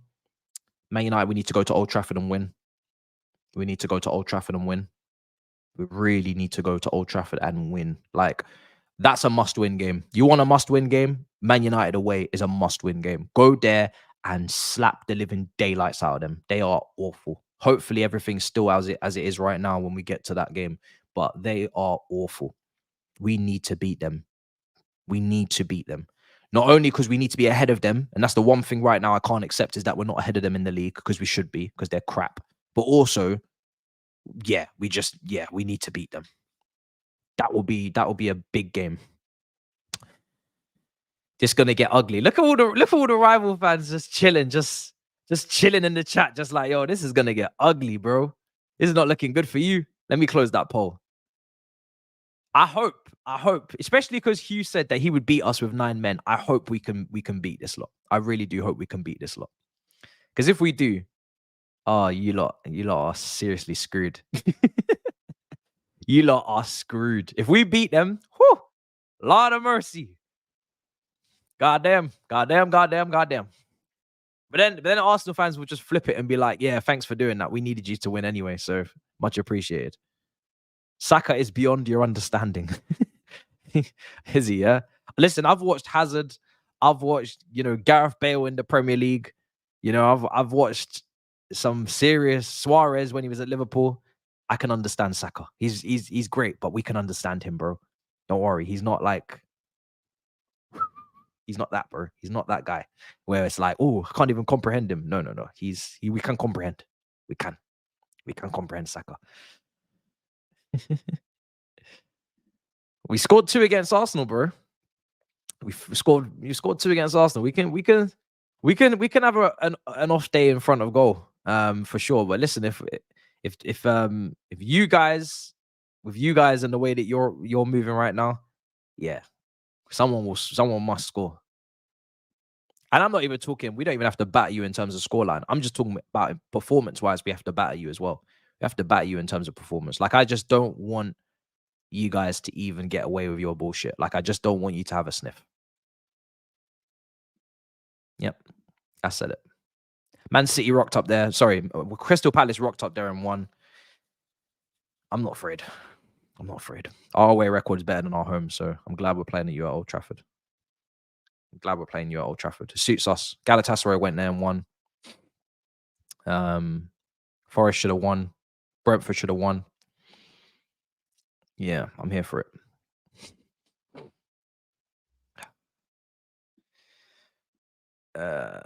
You can have performance. Tom Dagger comes all the same. Oh dear. That's funny. Let's go through these super chats. We've read out Kingsley's, much appreciated.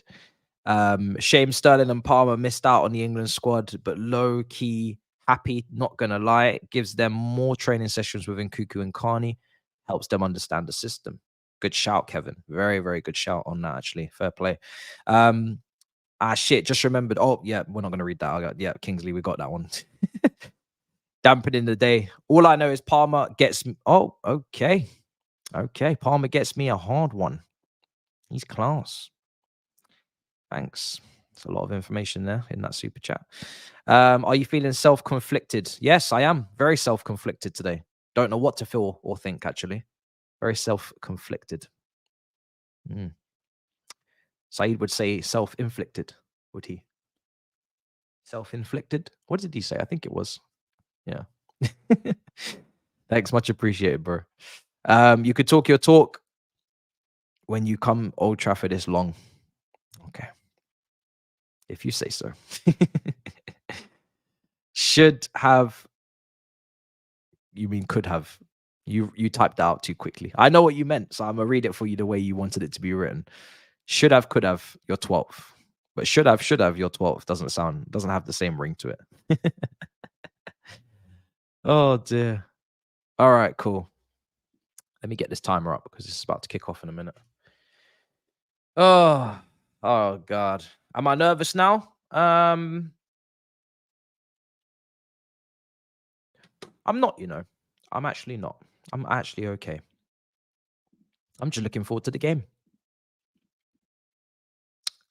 Doesn't feel like, do you know what? There's just not as much build up to it as well. Like, it's actually quite a calm build up to this one. The Tottenham game was unbearable. So much build up. My days, because it was on a Monday. The build up was just too much. Just ridiculous. But this is okay.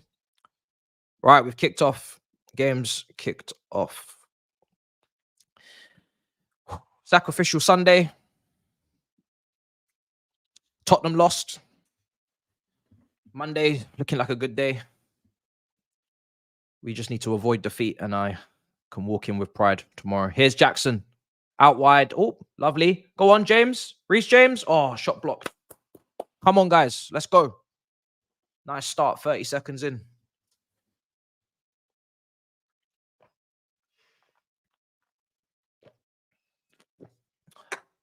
I'm never going to feel comfortable against City in this match. So I'm already prepared to be uncomfortable. So we're just going to enjoy the game. Hopefully the boys play well, get a result, and go home, Well, I'm already home, but yeah, for any of you outside, you go home. You go home. But yeah, it's not like one of those ones where it's like, come on, hurry up and score because we need to. Nah. 1-0, 2-0. It's going to be until the final whistle. It's going to be a long day. It's going to be a stressful fixture, no matter what. Just no individual errors, please. Sanchez, looking at you. Enzo, masterclass, please. Lovely. This is the game where Enzo shows that he's capable of playing for hopefully any team in the world, which is what we paid for, and it's what people will doubt. But I'm going to stick to it. I think when he's at it, he's the best. He's the best. Come on, boys. Wide Sanchez. One of the best passers out there. Palmer, relax. Yeah, man, Enzo rise today. Here's Enzo. I mean, his performance against Liverpool was just, honestly, it was so good. So good. So we know exactly what he's capable of. Oh my God, Palmer. Are you mad? Yo, has Pep got into your head? Bro, let's wakey. Average possession this season. These are the two top teams in the league, Man City and then us, in terms of average possession. I knew we were high. Didn't know we were that high, but yeah. Here's Sanchez. He's going to clear. Kanji wins the header. Come on, guys. Doku. The 220s. Palmer and Bernardo. The 220s. Goal kick. Yeah, that was a stray pass from him. Unlike him, but wakey. Don't forget that you play for us. Facts. Don't forget you play for us. Everybody's watching today. Super Sunday, huh? Super Sunday today. All eyes on us. 3 minutes gone. Come on, Kukurea down the left-hand side. Let's go. Let's go, bro. Kukurea down the left. Nice. Inside.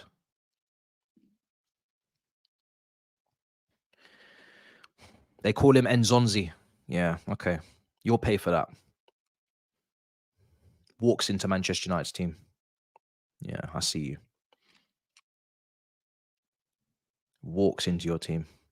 You'd be so blessed to see someone like him in your side. Someone that can put their foot on the ball in midfield. Imagine. You're allergic to it.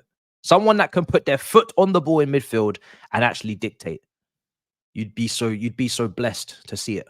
You'll never get it, mate. Yeah.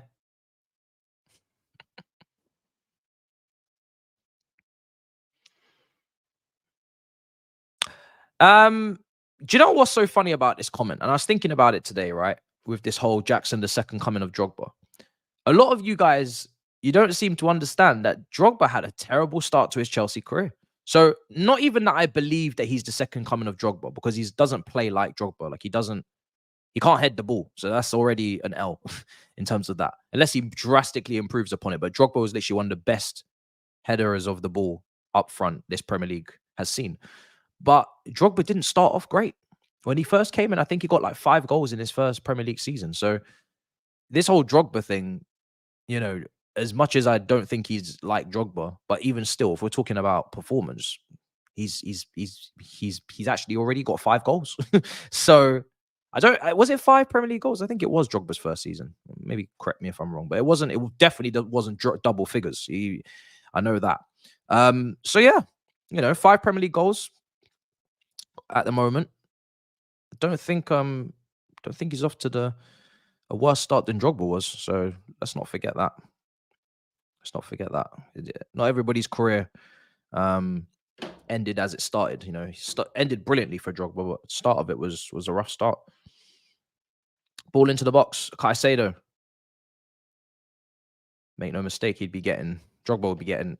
You know what? The funny thing about Drogba is, if Drogba was playing in the modern game, Drogba would be getting just honestly so much crap online. Like, he used to dive so much, Drogba. It used to actually annoy me. He was like a proper diver, and a like roller as well on the floor. Like, he was a nuisance. But yeah, he grew into the league eventually. He almost left us as well. So Drogba's stories. I'd love to see Drogba on a podcast with Mikel. I think Mikel started a new podcast. I'd love to see that, because yeah, he's got a story to tell, that man. Here's Foden. Now Walker. Blocked by Cucurella. I am 26, brother. 26. Yeah. Yeah, he'd be despised. He would be. People would want him out already. Yeah. Yeah, listen, this podcast, it kind of came out of nowhere, but it's brilliant so far. Let's get some sick guests on. I've just added it to my Spotify list of podcasts. But yeah, that Foden Palmer thing, we actually spoke about it on last week on James's podcast. James Alcott was speaking on it on his podcast on Spotify. So battles, the next 10 years, what battles are there going to be? We've had Gerrard and Lampard, we've had maybe Vidic, Torres. There was some cool battles. Puyol, Sergio Ramos, Ronaldo, Messi, obviously. Now Mbappe, Haaland, maybe. But I think Foden versus Cole Palmer could be, maybe could be one. Stories there. Here's Sterling. Jackson. Go on, please. Oh, nice. Go around the other side. Yeah, Walker's quick. Walker's quick. And that's why I didn't really see the benefit of Mudryk as much in this game as usual. It's just because Walker's so quick, but then also just so refined, man. Like, he just 1v1 defending wise is. I just don't know if Mudryk would be getting the better of him. No, not that James. It was James Alcott. He's pretty big channel. I think it's near 300,000. Where else has he done work? He's done work with Sky, I believe. Might see him on ESPN Forecast Football. I think it might be that show as well. Great content though.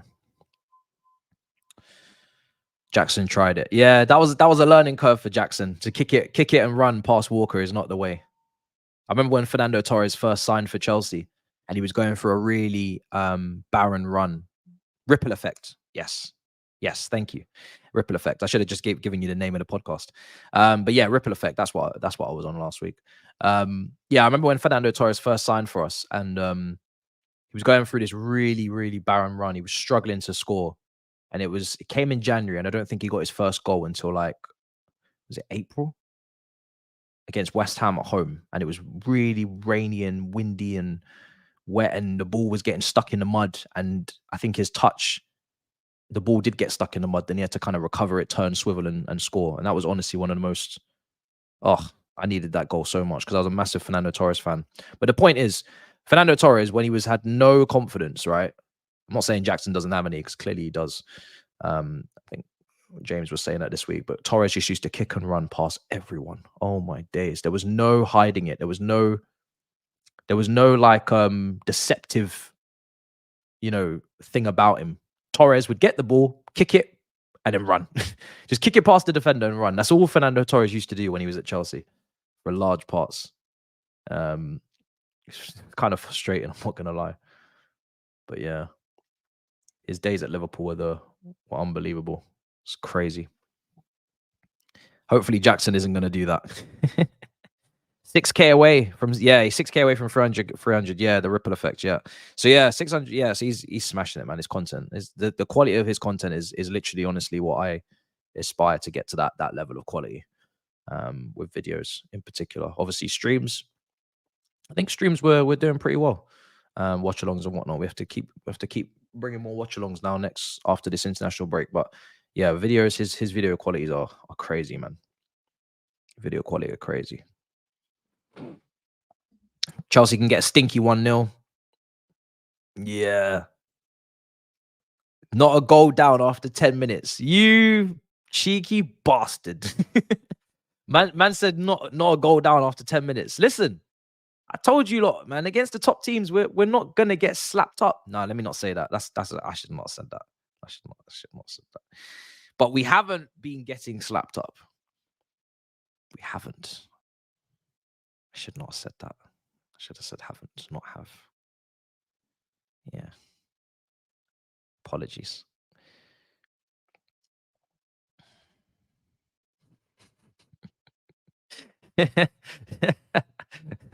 I got ahead of myself there. I need to chill. Yo, and Silva needs to chill as well, playing passes back like that back to Sanchez. Silva. Oh. What? Oh, yes, let's go. Palmer. Look at the space. Palmer. Please. Gallagher, edge of the area. Gallagher. Oh my days, Palmer. Come on. Yo, Palmer, Gallagher. Okay, there we go. No, that wasn't it, mate. When has that ever worked? Oh no. Keepers come out. Oh, keep it on the ground. Honestly, we could have had something there. We could have cooked up something there. Palmer's gonna really want to score today. And if he does, I hope he celebrates as well. I know he's a Mancunian and whatnot, but we don't care. We don't care. This is a great opportunity to put a middle finger up to Pep, which not many people get to do in this world. Here's Vardy. 12 minutes gone, Man City in possession. You greedy bastard. You're loving Cucurella recently. He's been on it.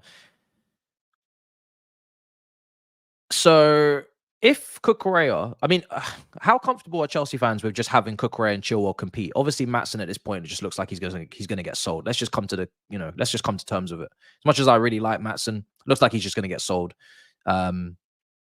Which is whatever at this point, But he signed the 1-year extension. I think it was kind of forced. You're probably going to get good money for him, whatever, pure profit and all that. So are you guys just comfortable with having like Cucurella and Chilwell compete for that spot, even though they're both on like 180K plus a week? Or do you sell one of them and go and get someone else, maybe more cost effective, or just somebody else that's better? Because like Alphonso Davies is a Chelsea fan, and I signed him on FIFA, and I just feel like that needs to be replicated in real life in some capacity. That's all I'm saying. He apparently hasn't got many friends as well in Germany, so we can change that. You can have plenty of friends in London. There's friends everywhere. I'll be your friend. You know what I'm saying? So I don't know. There might be hope. So somebody in the chat just put block capitals. Yeah, just stop talking. Oh dear. People are laughing. Okay. You think I'm you think I'm joking? Of course I am. I'm just joking around. Oh dear. Here's Doku on the left. James, handle your business. Okay, cleared. Nice. That's been a good little game so far. A little bit of a tactical battle between the two. KG, I like it. Matson needs to stay. He's versatile. He could be one of those. Oh, pure.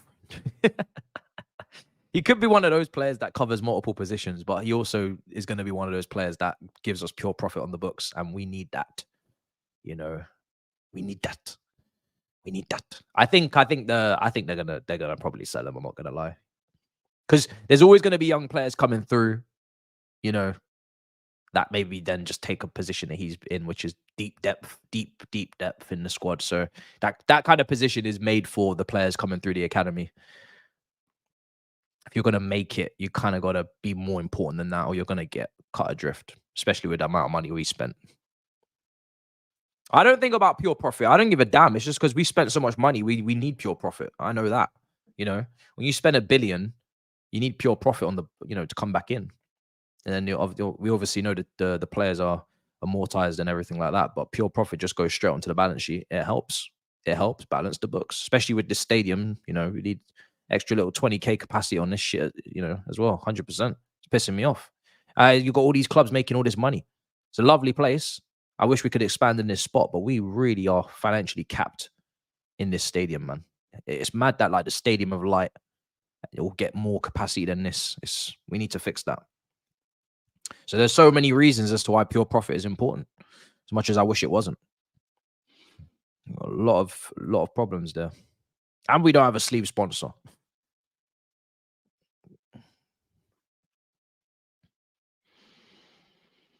They got a corner. I'm really hoping Alvarez. Why is Alvarez taking corners? Is that a thing? Anyway, Sanchez has claimed it. Alvarez takes corners for Man City, yeah? It was a really good corner, to be fair. But I wasn't expecting a striker to be on corners. Remember when Harry Kane was taking a corner for England? One of the most despicable sights I've ever seen. Southgate. Enzo, switch it. Go on. Lovely stuff. James. Yep, Doku.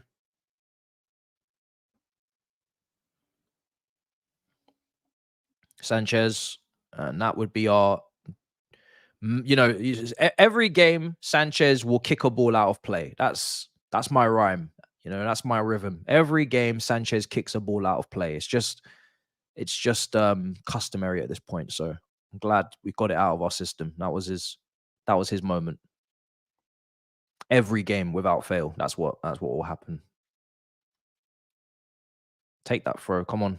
Hairline. Well done, Silva. Silva's positioning is just A1. A1. Well done, Gallagher. Yes. Oh, Enzo, you're just going to give it away after Gallagher's done all that hard work. Reece James, lovely little clip over to Palmer. Lovely stuff. Beautiful. Okay, that's not so great. Throw in Akanji, interception. Palmer needs to fix up now. Someone's saying in the chat. Yeah. Sterling and Palmer, two former City players on the wings. Who's going to prove their point today? Sterling. Sterling had a great City career anyway, so he's proved his point, I think. But yeah, Palmer could do with something. Silva, James. Woo! Yo, that control. Reece James is probably the best player at taking the ball down with his chest. It's actually mad. He has chest. People say show chest. Reece James shows a lot of chest. Pause. Gallagher. Oh. Unlucky. Straight at the keeper.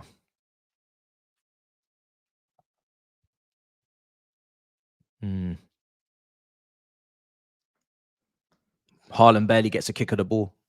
Yeah, I mean, let's hope it stays that way, Alvarez is the one you got to watch, because when you're watching Haaland, you leave Alvarez free, give him a little bit of a yard outside the penalty or outside of the box, and then this guy just lashes one into the top corner from distance. That's what you don't want.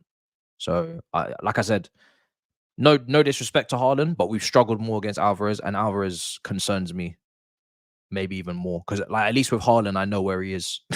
You know what I mean? Alvarez, you just don't know where he's going to be. He might pick up the ball off the inside left and cut in on his right and slap it top bins, or you just have to keep an eye on him. He's a bit of an enigma. But Haaland, you know where he is, so you just need to just handle it, really, which is not impossible. Had a couple of centre backs do a masterclass on him. Saliba was unbelievable against him. Gabriel as well was very good. Rudiger. Reece James, yeah, well done. Palmer, yes. Caicedo, no. No. Take your time, man. You're better than that. Jackson. All right, we've decided to press them. Gallagher. Woo! Woo! Yo, Gallagher! Sterling, why? Sterling, you can't watch Gallagher literally put his body on the line with that level of an intense press and you just make that kind of pass, bro. You could have shot. You could have done anything. That pass was a waste of everybody's time. And I think Gallagher might be injured now. Oh, my days. Here's Walker. Look. They're pointing. Gallagher's on the floor. You think Man City give a shit? You better hope the referee stops the game. Man City do not care, bro. Doku. Bernardo Silva. So Bernardo Silva, as we was wondering where he's going to play, but he's basically the overlapper to Doku because we know Vardy was a centre-back at left-back. So, yeah, basically, Cucurella all over Haaland there. This game's spicy. Yeah, Bernardo Silva's a left 8, overlapping on Doku, give him width, given an option, which is fair enough. And Vardy will tucks in as part of the back 3. Walker pushes up, so interesting. Pen? For what? Excuse me? Pen for who? Oh, I forgot. This bald, hair follicleless bastard is refereeing this game. So, of course, it's a penalty. I'm not even going to act surprised. I'm not even going to act outraged. This man who was literally managing... Oh, was you tugging a shirt? This man was refereeing in the championship last weekend. Refereeing in the championship last weekend, and he still made a mistake. That's soft. That's so soft. Is he looking for a shirt pull? That's the only thing he must be looking at. Because everything after it is soft.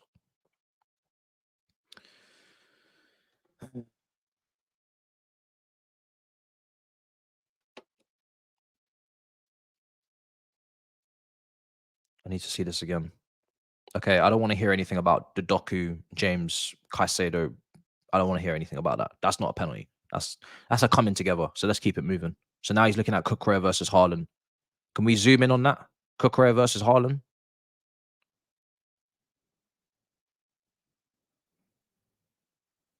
Stop showing the James Caicedo collision. It's not a penalty. They've literally both gone into each other. Doku's fine. They're both on the floor. I want to see Cucurella and Haaland up close. Is he given the penalty?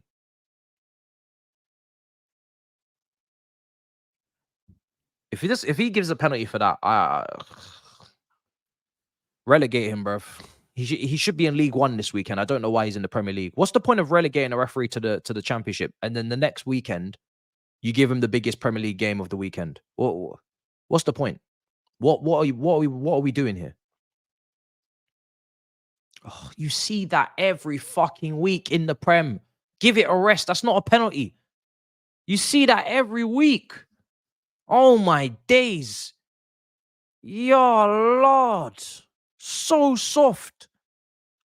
You see that every week. Every game you see something like that. How can you just be giving penalties for things like that now? What's the point? You see that every single week. Oh, this is long. This is actually long. And he's definitely going to convert it as well.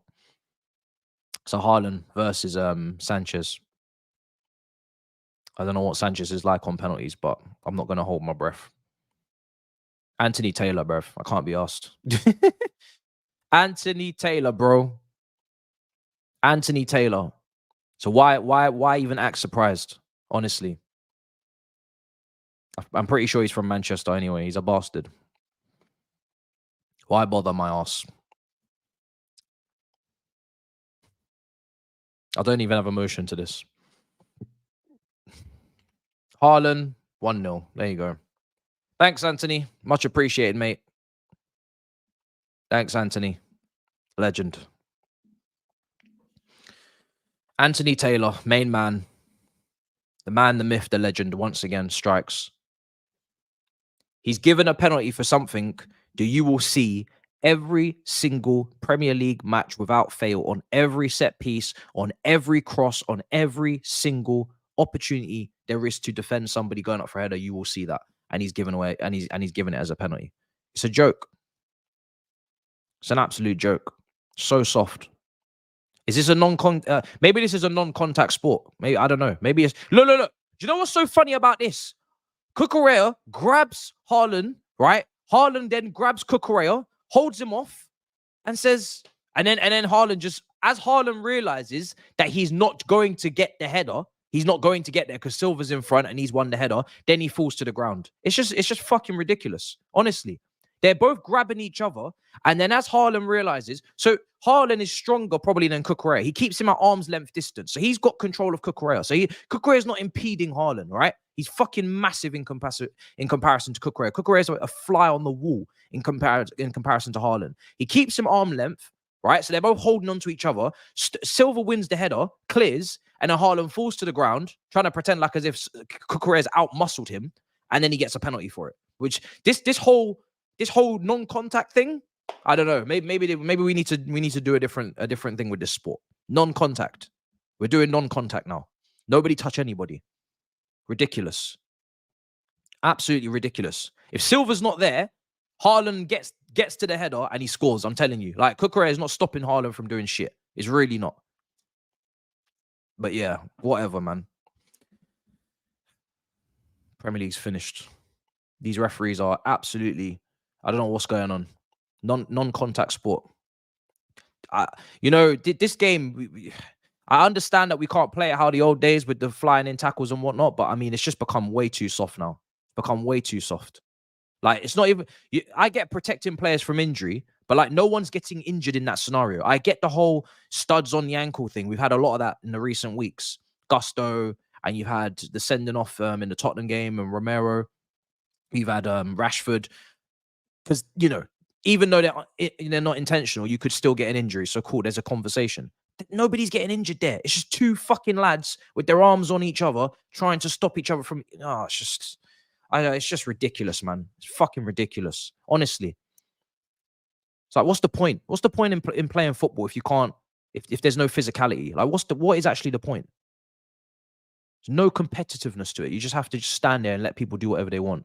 Anyway, free kick for Chelsea in the edge of the area.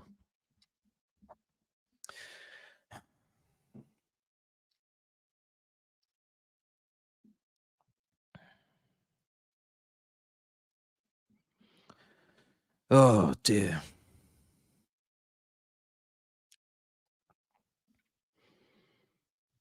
Has a decision ever gone against City? I don't know, bro. I haven't been keeping track. The Liverpool one was probably one of the worst decisions I've ever seen in the Premier League with the game against Tottenham. We've had the Cucurella hair pull as well. We've had Souček saving the ball with his hand last season for West Ham. Yeah, it's just wild. James. Oh, what a save from Ederson. Oh, man, that would have been beautiful. We needed that. Oh, what a goal that would have been. He caught that beautifully. Oh, man. Oh, that would have been so good. Oh. Oh, God. That would have been sexy. Sexy goal. Ball coming to the box. Silva with the header. Yes! Yes! Oh, el monstruo! El monstruo! El monstruo! El monstruo! 1-1! Come on! They cannot stop us! They cannot stop us! Yo! Even Anthony Taylor has to hold that. You donkey. You absolute despicable donkey. Anthony bald, zero hair follicle walking prick. Yes, that's what you are. 1-1. Silver. Not talking about bronze. Silver. That's cash money. Cash money. Cash money. Yes. I'm telling you, we deserve. Just because of that bullshit that happened on the other end of the pitch a minute ago, we deserve. More than you can't believe we deserve that. More than you can't believe. Do you know what? Yeah, the resistance to come back. Fair enough. I've said many a time over the years, the Chelsea team that can never seem to get a goal back. From once they go 1-0 down, the game's over. So good to see in recent times, Tottenham as well, some resistance, man. You go a goal down and you keep your head up, you go again. Oh, wow. Wow. Back in the game and quick as well. Quick. We're back in the game and quickly. You know what? Man City can hold that, man. Anthony Taylor, you absolute fucking disgrace. Yeah? You're a disgrace. You're a liar. You're a cheat. Yeah? You are a disgrace. That's what you are. You can hold that. You can't control that, can you? That was a perfectly legal goal. So you can hold that, you donkey. Yeah? You can't stop that one. You can't run this game, bro. You can't run this game. Yes, Cucurella. Yeah. What's Hairline doing? What's going on? Clear that. Come on, boys. You're playing against 12 men. Let's go. Remember that Rodri, what was it? Rodri handball against Everton at Goodison? Whew. Yo, Man City, we have to have a conversation, bro. Because, you know, Barcelona, Pep, we know what happened with the La Liga, the referees, huh? We'll have to, maybe something's going on. Maybe we're going to have an investigation, huh? Investigation. We might have to have a conversation.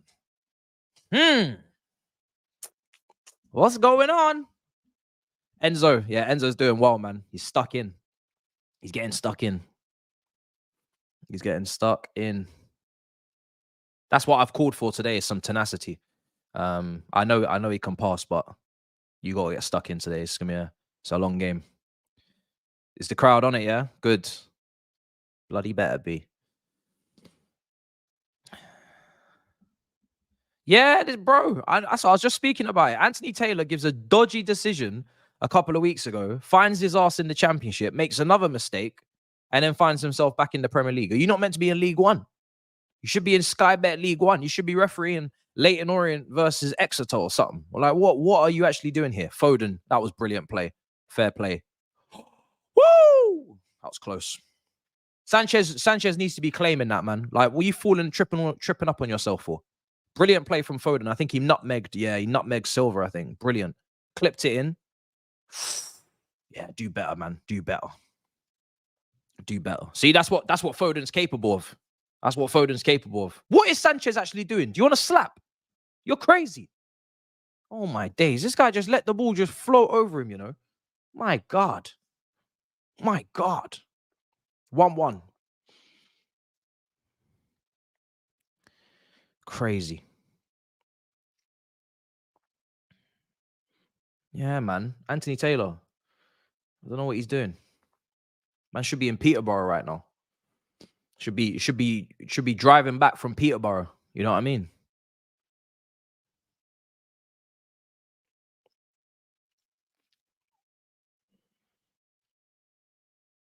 Go on.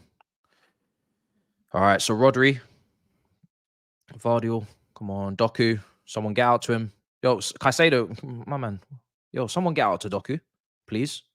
When you see Doku on the ball, don't jockey. It's not FIFA, bro. You need to get out to that guy. Yeah, if there's any fake scores, just block them. But I think some of them had question marks after them, so we'll leave it. 1-1, and we're competitive. That's all I asked for. That's all I asked for. You know what I'm saying? A result. Be competitive. Get a result. At the moment, we're on track to do just that. But I'd love it if we beat these. I'd love it. Because Anthony Taylor's refereeing the game now. It's become a derby. Not between us and City, but between us and Anthony Taylor. I'd love to win a game on his watch because he just definitely doesn't want us to. He definitely doesn't want us to win the game. Cucurella, Foden, you know he's going to cut in. You know he's going to cut in. Come on. Come on. Look how close that was. Oh, my God. I don't think you can get closer to the post than that. He's definitely scraped the paint off that post. Look at this shot. He's scraped the paint off it. Oh, my days. This man is scraping paint off our post. Lord, yo, Palmer, rise. Are you watching what we're watching? Palmer, rise, bro. Please. Oh, dear. Oh, dear. Oh, dear. They're opening us up way too easily right now. Oh, my days. Yeah, we need to become way more compact. They're opening us up. It's like a butter through knife. Look, hey. Doku. Knife through butter.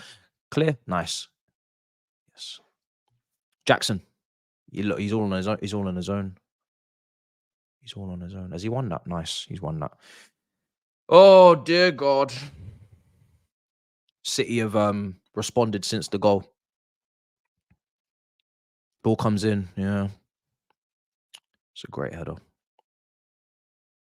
I better not see any hands on our players on that corner or it's a penalty. You know what I'm saying? What a header from Silva. Here's Cucurella. Sterling. Cucurella clips it. Oh.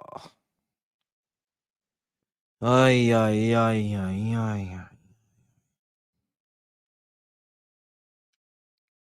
We'll give Saeed a ring at halftime.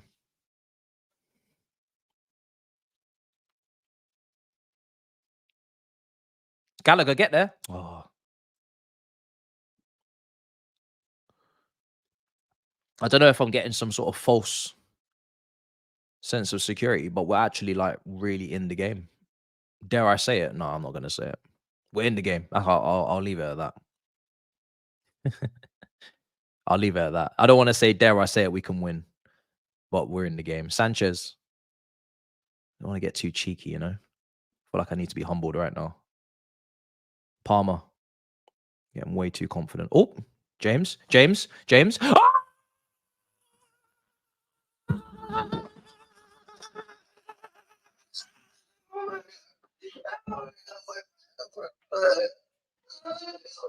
Oh my God. Oh Jesus, we're winning. We're winning the game. Oh my days.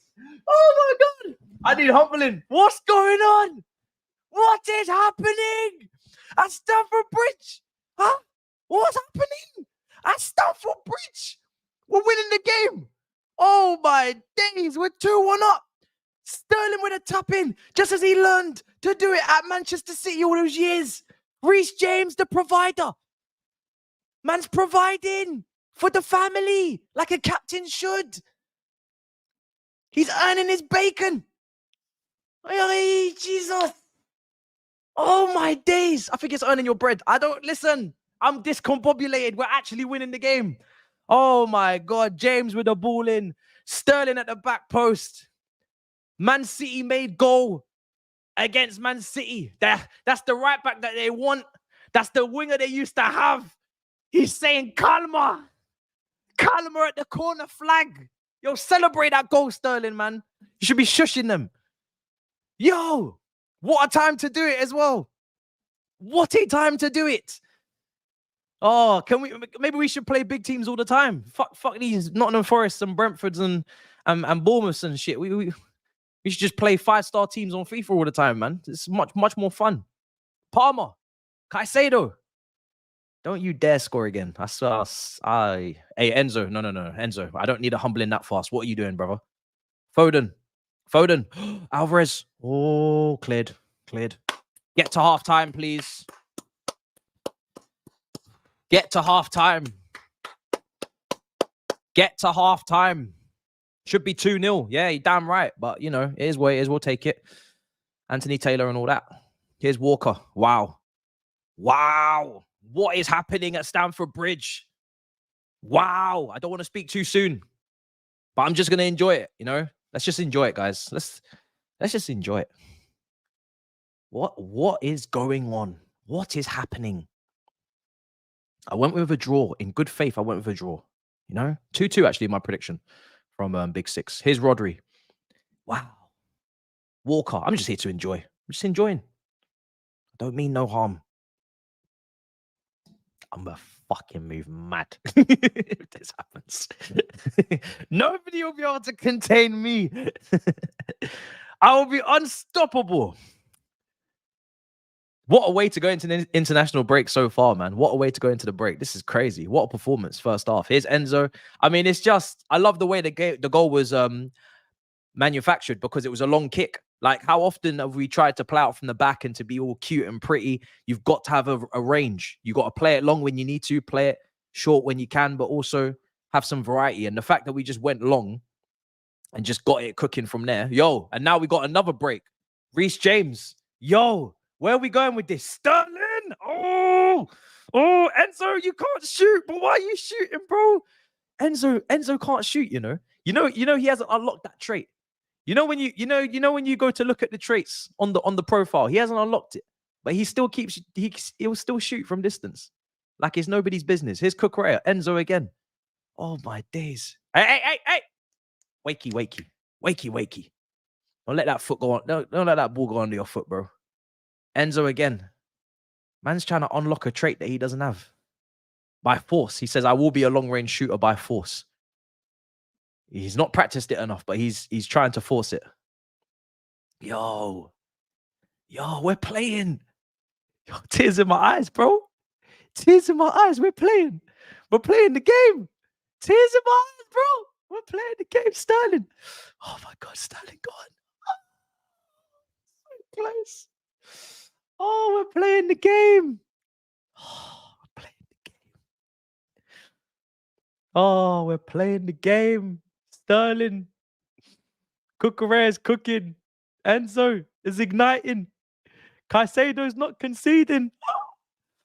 Oh, God. You don't understand what this means. Don't understand what this means to me. Damn. This is beautiful. Hopefully this can continue. I feel like I'm in oh my God, we've just won the ball out the pitch. The press. Jackson, the press. Play the fucking ball to Enzo, bro, please. Oh, I was right there next to you. Yo, the press. But look, now look. Look at them on the counter. Oh, Haaland. No! Sanchez with the save. Oh, my fucking God. He just made a big bomber save, bro. Oh, my days. What a save from Sanchez. Oh, what a save. This is what I'm saying about this man. You just don't know what to think with this guy. He'll go and do something like that. He's so hot and cold. He's like Sterling. He's literally like Sterling. He's the goalkeeper of Sterling's. Sterling's of goalkeepers, bro. I don't know what I'm saying. What a save that was, though. Oh, my days. What a save. And Haaland hit it clean lead and scuff it here with power. Look at Doku on the left-hand side. Kill him. Not literally. Get him. Bernardo Silva. Gallagher, get out to him. Please. Half time. Let us go in happy. Walker. Right side. Yo, this is a game, you know. This is a game. We're about to take the headlines for the week, bro. We had the game of the week on Monday. We got the game of the week again on a Sunday, bro. We are on it right now. Main character syndrome. Come on. Tune into Chelsea more often. We're not boring anymore. We're not boring anymore, bro. These games are good. These games are good. Oh, shit. Yeah, as I said that, guess what just flashed up on the screen? Next Saturday, 11 a.m., Manchester City versus Liverpool at the Etihad. Be there. Not next Saturday, the Saturday after. Obviously, international break. Yeah, that'll be a good game too. You should probably watch that. Here's Palmer, Sterling. Please. Oh! No, he just sent him to the cleans. He's still going. Oh my days, Jackson. If only he had finished off the move. Sterling was moving mad. Oh my days. He's moving like prime Eden Hazard. Oh my days. He nutmegged him. Then went past like 2 or 3. Oh, if only that was converted by somebody. Yo, Sterling's moving mad. Oh my days, he's having one of those days. What a game this is. It's just so good. So many good quality players on this pitch balling out right now. Oh my days. We've had Foden nutmegging people on that right-hand side. Then we had Sterling just now. Enzo. Oh, versus Bernardo. Oh, yo. This is a game. This is a game. Shit. Shit. It's a shame Jackson couldn't convert something from that, man. Here's look, Foden, he's trying to do it to Cucurella. Cucurella, come on. I love these mini battles across the pitch are just so good. So good. So good. You got Foden versus Cucurella right now. Cucurella's in form, but Foden's trying to move mad. You got Doku over Reece James. You got the battle of the former players, Sterling and Palmer. Yeah, man, this is it. This is prime. This is prime Barclays right now. This is prime Barclays. Yo, this is Barclays, bro. Doku.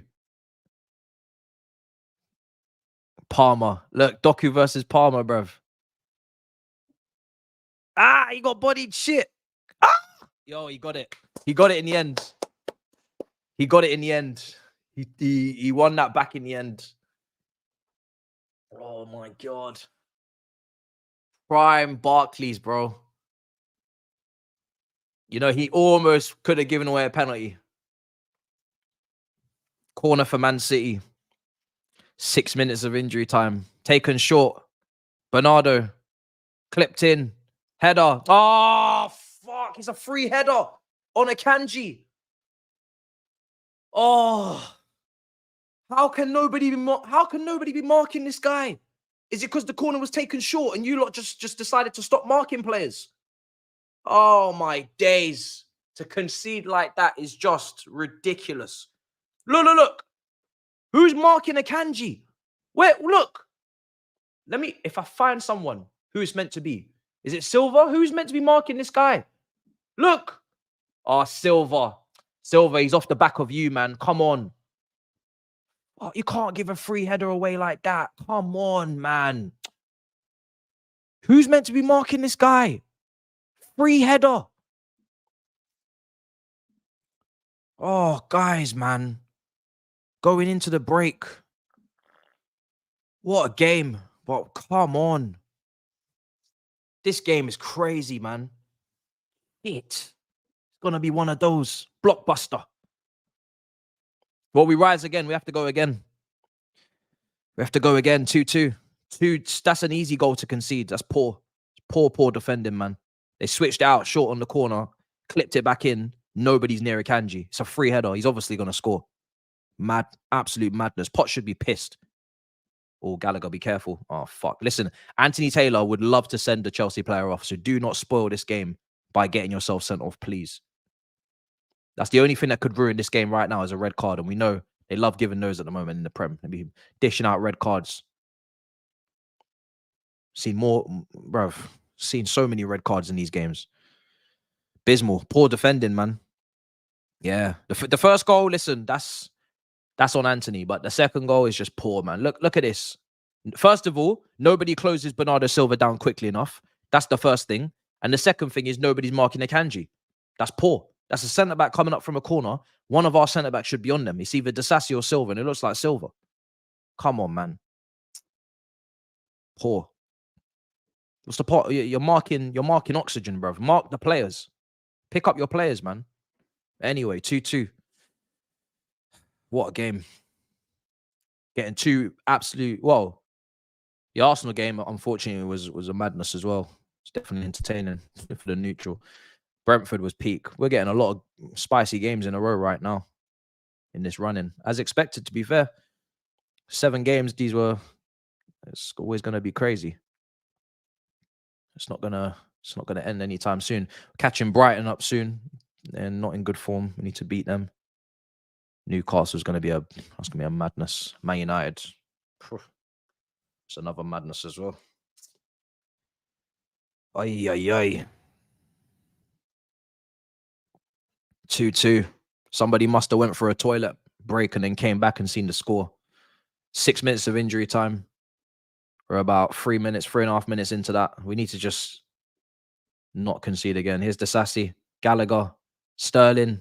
Spatial awareness. Wonderful. Wonderful from Sterling. Oh, you've done too much. Unlucky. Doku. Look, Doku happy to pick it up on the right. Jesus. What a game.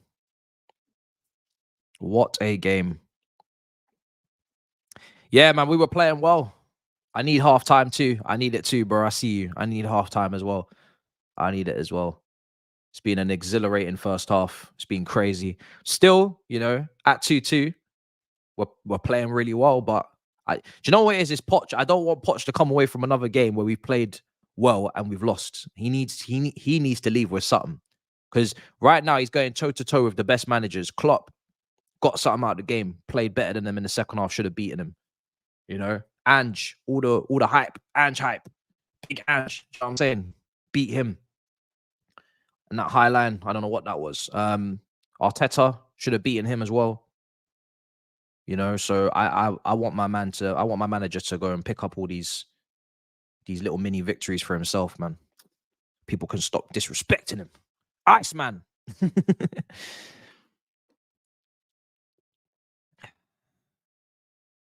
It's a madness. Big Angela. Reece James called Palmer for backup. Yeah, do you know what my thing is? This is why I didn't want Doku starting this game, because like Reece James is gonna get tired at some point, man. I don't know how many minutes he can do. Let's see. But Doku is relentless. So at some point, Gusto gonna have to come on.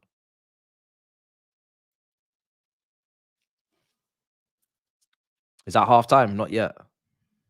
I feel bad, man. Poch doesn't look happy, bro. I wouldn't be happy either if my team conceded like that. Shit, my team did concede like that. Hey, I'm pissed. What the hell? These guys conceding from a corner taken shortly, not quickly.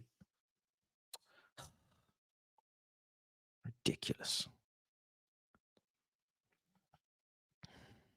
Beat the cheats. Cucurella. Well, at least we definitely have another goal in us anyway. People always asking me where the goal's going to come from. Share them out. That was the whole thing. Start of the season, share out the goals. The goals has to come from everybody. If you're in a shooting position, you know, score. Here's Sterling. Jackson. Oh, bro, you don't have as much time as you think you do. Unlucky. Unlucky. No, Jackson did well there. You can't call him a bozo for that. He had like 3 City defenders around him. 4 in the end. Still managed to get a corner out of it. Done well. Gallagher. Looks like it's half time in the chat. Sterling. Yeah, that's poor. All right. Well, there you are. There you are. Half time. Half time.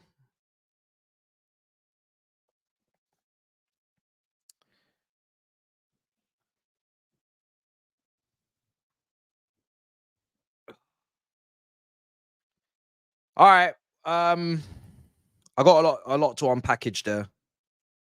Let me do that before I ring my brother Saeed. Half time. Yes, let's end the timer. Guys, first of all, what a game so far. What a game. Credit to both teams. Attacking intent, bravery on the ball, looking to get forward. I think our press has been, you know, actually there. Surprisingly, we didn't start off with a press, but we actually did start to put a press on them, and we won the ball out the pitch quite a few times, and it caused problems. So fair play to us for having the bravery to press City, because when I asked the question at the start of the show, a lot of people were saying, "Don't you dare, don't you dare press City," and rightly so, because they're probably the best team at building out from the back. But we've done it, and we've actually managed to come out of it at times with an opportunity. Now, the first goal is not a penalty, right? I'm sorry, the first goal is not a penalty. If the first goal is a penalty, then football's finished. It's too soft. There's no dangerous play. It's 2 grown-ass adults playing football, holding each other's arms, trying to get a little bit of an edge, trying to get a little bit of an advantage, but it's not impeding anybody from getting to the ball. And he wasn't getting to it anyway because Silva intercepted. But best believe Haaland's not getting bodied by Cucurella. And it's not like as if he's holding him. Like there's been incidences where Anthony Taylor's been involved, actually, funnily enough, where Azpilicueta's getting dragged down by Maguire and he's got his arms around him in the fucking penalty box for a corner and he hasn't given the penalty. Or when Batshuayi's been kicked in the nuts and he hasn't given a penalty. You know, or we've had dangerous play, fair enough. And you know, in previous games and penalties have been given or whatever, red cards have been given. That is happening every single match across the Premier League this weekend. So the fact that you're giving away a penalty for that is crazy. It's not a foul either, in my opinion. It's too soft. All right, it's too soft. I'm sorry. This is a contact sport. It's not a non-contact sport. It's not tennis. Yeah, this is not badminton. This is football. So that's my first thing. Now after that, thankfully, we get ourselves back into the game. We get ourselves back into the game. We do very well to get ourselves back in the game. We could have easily scored that free kick. Reece James, fantastic save from Ederson. And then the corner comes in and thankfully Silva heads it home. So that's wonderful to see. And then the second goal is literally Sterling at his best for City, isn't it? It's tapping at the back post is what we want to see. Reece James, we know he can cross. We know he can find people in the box. And he does. So it's fantastic that we put ourselves ahead. Now, the goal that we conceded, if anything, is so bad that it should count as 2. So I guess the game's balanced. But yeah, such poor defending to just leave a man free, man. I mean, the corner's taken short. I don't know if that's confused us and we've lost our man or we've lost our marking responsibilities in the process. And you know, we haven't closed down the cross to start off with. Palmer should get a lot closer to Bernardo quicker than he does. But nobody marking Akanji. If you've got a centre-back, and Man City, to be fair, you're looking at them, you're thinking you need to mark Haaland, Rodri, Vardiol, Diaz, and Akanji. Those are probably your five players that you need to absolutely mark in the set piece situations. And we've got Silva, Disasi. Let me think, who else? Ooh, we might be outnumbered actually on set pieces. Let me take a look. That might be a problem going forward. Let's take a look at the lineups. You've got Silva, Disasi. Yeah, we outnumbered. Yeah, we outnumbered. Well, there you are. we outnumbered on set pieces because Caicedo is not really in line with the rest of the names I read out with Man City. But yeah, we outnumbered. So it's probably like 5v2, 5v3 on set pieces. So yeah, we outnumbered. But nobody marking Akanji. And yeah, that's a problem. Going forward in the second half on set pieces, who's marking who? And Man City have got the advantage on us with aerial dominance and aerial ability. So yeah, that's something that, listen, that's why Levi Colwill maybe would have played at left back, but obviously he's unavailable, not in the squad. Badia Shil's on the bench, not quite ready. But this is something I've mentioned before. When we're critiquing Chelsea and we're critiquing in particular this centre back at left back situation, this is something that comes into the manager's thinking. Because as you can see there, I've just tried to read out the names that are meant to be going up against Man City's aerial threats from the back. We don't have nothing. We don't have nothing to compete. We cannot compete. I've just read out 5 names in Rodri, Haaland, Akanji, Diaz, and Vardiol. All of them more than competent in the air. And we only have 2 players. Our team is too small. And this is something that Pochettino has been clearly thinking about throughout the season as to why he's played a centre back at left back. So yeah, if that's not a slap in the face to us right now, then you know, I don't know what is. So that just sometimes a little bit of understanding is needed from us as to why our manager does what he does. The chill or left wing thing, nah. You know, we weren't having that. But the centre back at left back thing, yeah, in moments like that, you can see why it makes some sense. But Cucurella has done, and Foden it's been a good battle on that side. So Cucurella's, you know, doing a job. Apart from that nutmeg that happened, I think it was on Silva. But let's see. Listen, let's see what Brother Saeed is saying as well, because my man's doing a monster long watch along. I think he covered the Liverpool Brentford game as well. Speak on Sanchez. We'll speak soon, brother Saeed. Are you enjoying Super Sunday, bro? Super Sunday. Super Sunday. You see my team, bro. They're slightly entertaining, isn't it? Bro, they're entertaining, man. I've been saying, like, yo, it's not boring anymore. Ahead of you in the league, but in terms of what you're doing, bro, you're definitely ahead of us in terms of what Poch is trying to do with Chelsea, bro. Like, Poch ball, that's good, man. That press is there, man. It's not boring anymore, isn't it? No, it's not. Listen, your final I think there could be something there. But you know what? In terms of when you get to that point, you press well. I think for me, Reece James has been excellent. Like, yeah, Reece James is on it today. Reece James has been on it. He's locked up Doku for large parts of that game. You know what I mean? Like, Yeah. I think midfield is pressing well. I think Rodri, if you can isolate Rodri in a game, yeah, bro, that's when you know you're doing well. That's when you know you're doing well. Do you know what the problem is, bro? You see on these set pieces, I mean, the second goal we conceded was a joke, but we're outnumbered, bro. We're outnumbered on set pieces because I've gone through their team. Their team is tall as shit, bro. No, bro. They got so many players. they got big brothers, bro. I've gone through their team and I'm like, shit, we actually have a problem. Big problem. You know what it is though? I feel like for me, they're not known for a team like to have set pieces and whatnot. Like they've only kind of introduced it the last couple of years. Yeah. All that, like they weren't a team. They had like Bernardo Silvas and you know these kind of little. And I haven't even like mentioned like Walker and Doku, who are not short. Do you know what I mean? They're physical lads, but like, bro, Vardio, Akanji, Diaz, Rodri, Haaland, like what, bro? What is this? So far, City's folded. I wouldn't say it's folded. I just think that all of them are just not great, man.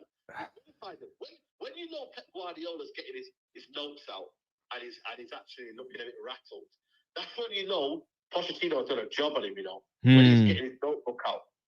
You know? Yeah. It's only Jackson for you that is not really in the game, you know, as much. But everyone else is there, bro. Like they're doing their bit, bro. I want to see more. I want to see more from Palmer in the second half, because I want to see more from him because this is his. He looks emotional. Maybe this is a statement game. Some of the quotes from Pep pre-match was wild. I see the quotes. Wild. Like, he was like, "I want to leave," so it's like, "Yo, you want to leave? Then let's see what I want." Yeah. You know what I mean? Like, what are you bringing? Yeah. So he needs to put the middle finger up today and do something. Definitely. Let me see something, bro. But you know what? All in all, I think it's a team thing. I'd be more than happy with that person. Bro, you see when I was saying to you on deadline day, not deadline day, a couple of days before the transfer window ends, I wouldn't be happy if Cucurella went to you. You thought I was trolling, bro. I'm telling you, I'm telling you, I would not be happy.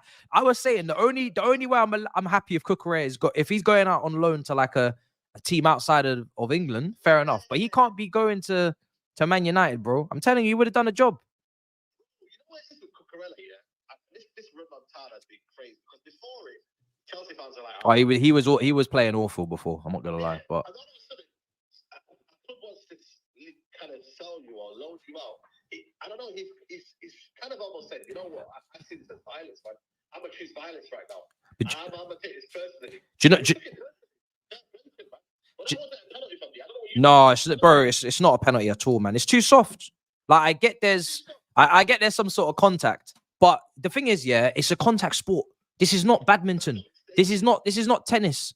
This is not croquet. Do you know what I'm saying? Like, there's meant to be some contact. So two guys, and Haaland also has his arm on Cucurella's arm in response, right? So it's fine. It's like just let the thing go, bro. I don't know, man. It's just annoying to me. Honestly, it's just annoying to me, man. People say clear cut. Not clear cut. They both grab each other. If we do that every single game, yeah. We're gonna have about 5-6 penalties every single game. And the thing is, Haaland wasn't impeded. He only fell once Silva got to the ball, and then he was like, "Oh yeah, I'm going down now." Man's a big lad, bro. Yeah, he's big, man. He's massive. Yeah, bro. That man eats what does he eat? Does he not eat liver for breakfast and shit? And you're trying to tell me that Cucurella is pulling him down? He's a caveman. It's crazy. He was smart from Haaland, though. I get it. Like, I know what he's trying to do, but at the same time, what? Well, it worked, didn't it? Bro, this is why Anthony Taylor should be refereeing in League One today. Bro, Anthony Taylor. You know what? I know you guys hate him as well. For good reason. Hate Anthony Taylor, bro. Yep. They absolutely detest him, bro. Bro, every time we come up against this referee, he always shags us. Every time. Yeah. I can't stand him. He's shocking. He's absolutely shocking, bro. He should be refereeing Macclesfield. The penalty for Hairline on was it Rodri or someone like that? Like it was soft as well. Yeah. Soft penalties, you know. I don't know if it's the fact that people assume that everything So if you stop their move, it means that you stop the goal. No, like, you get it, like, bro. you stop the chance that Guardiola would have scored. I'm like, no, like it's not a penalty. Stop it. You know. He should be refereeing Macclesfield versus Exeter. I'm telling you. Bro, I'm telling you now, man. Stop Paul County or something like that. You know what I mean? It's crazy. Yeah. What? I look at it, I think Chelsea just keep doing what you're doing, man. Bro, that's what it is. He can't be as bad as they were, and Chelsea can't be as great as they can be in the second half. Does that make sense? Yeah, no, I get where you're coming from. The only thing I will say is that you remember on the predictions. Have you taken a look? I know you got one correct, but Hugh said a couple weeks ago he could beat us with 9 men, bro. He said a couple of weeks ago he could actually no, he said on the Monday show even we could beat you with 9 men. Wow. Do you know what his prediction was? Yeah. His prediction was 2-0. Yeah. My prediction was 2-2. It's currently 2-2. So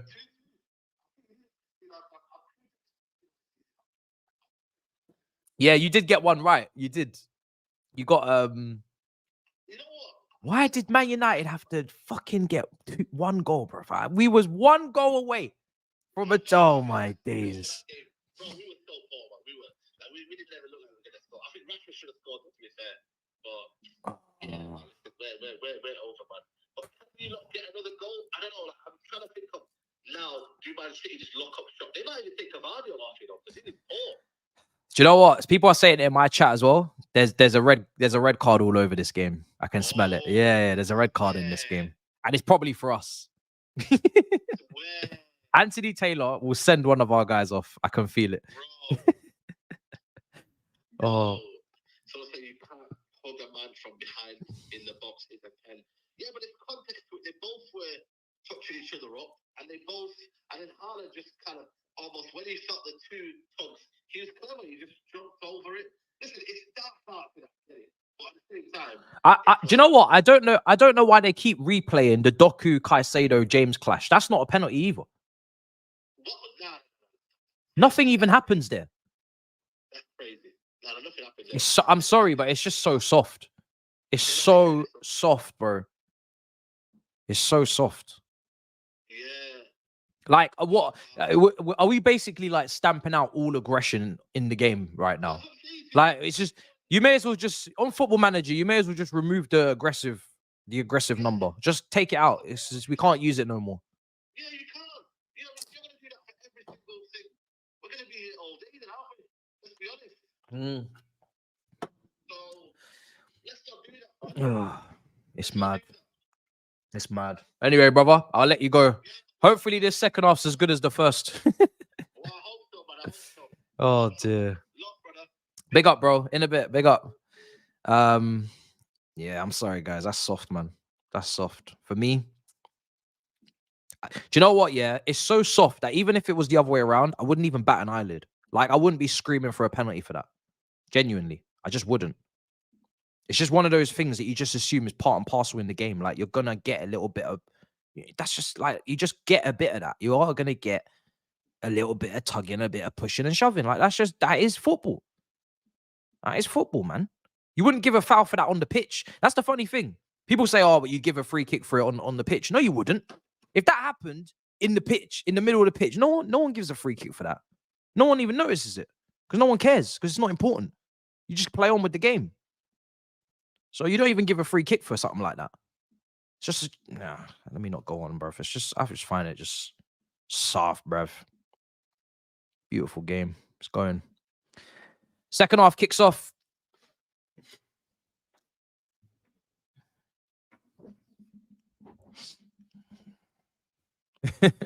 Second half kicks off. Let's see.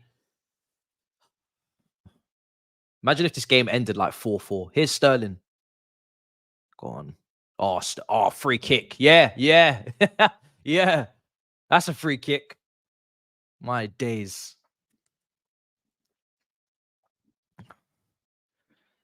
Yeah. Can we play any better? It's a good question. Probably not. But hopefully we can just keep plugging away at what we're doing, because we've played very well up until this point. So it's been a very good performance from the team, man. Let's just keep this going. Palmer with the free kick. Just try and get another goal. You know, it's just blow for blow. Ball comes into the box, headed away. Gallagher. It's been a very industrious performance from Gallagher. That's what I'm going to call it. Very industrious. Very industrious. This man's absolutely committing into crazy, crazy challenges. Cleared. Haaland. Oh, my days. Just break. Foden. Alvarez. Oh, my God. Oh, my days. What a start to the second half that is. Oh, my God. 3-2. I don't even understand. Told you he was a strong lad. It's a strong, strong lad.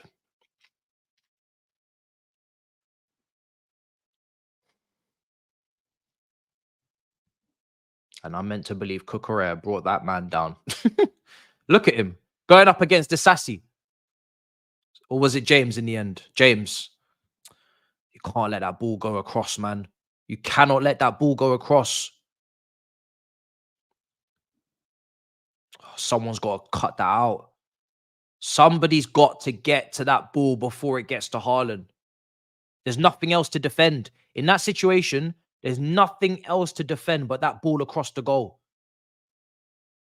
Oh, somebody's got to get to it.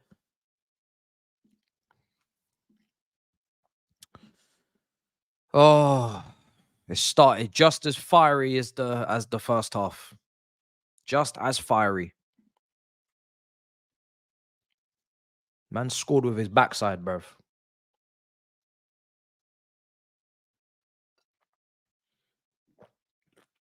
It's not handball. There's nothing to check. There's nothing to check. I don't think it's handball. It's just a goal. I'm not going to give you false hope. There's nothing to check, please. Just don't give me false hope. Just move on with our lives.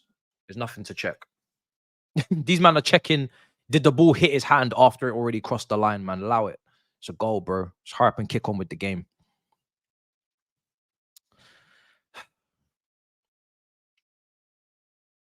Well, there we are. Second half. 2-2 prediction gone.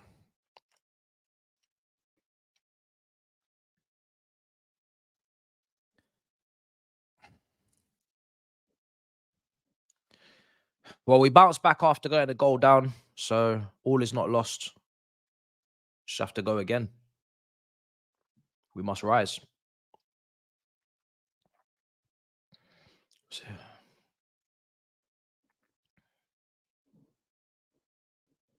Jeez, they just kicked out their own player. Gallagher. Sterling. Well done.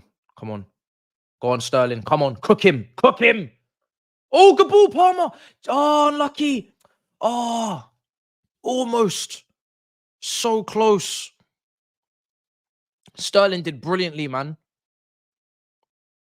He did so well. It's funny. It's probably been a much quieter game for Palmer. Sterling's been the one cooking today. Sterling's been cooking, man.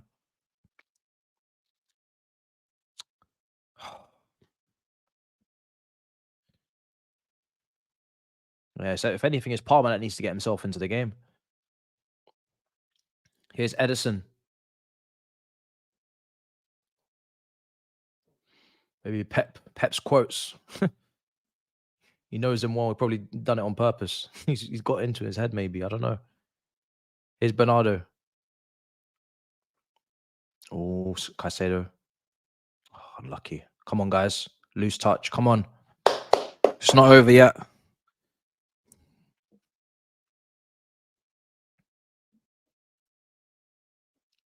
Silva. Jesus. Well done, Silva. El Monstro. Enzo, Caicedo, to Sassy. Come on. Reece James, good play. Oh, it's too. He had the right idea. Oh, I won't get onto him too much for that. He had the right idea. Just overcooked it.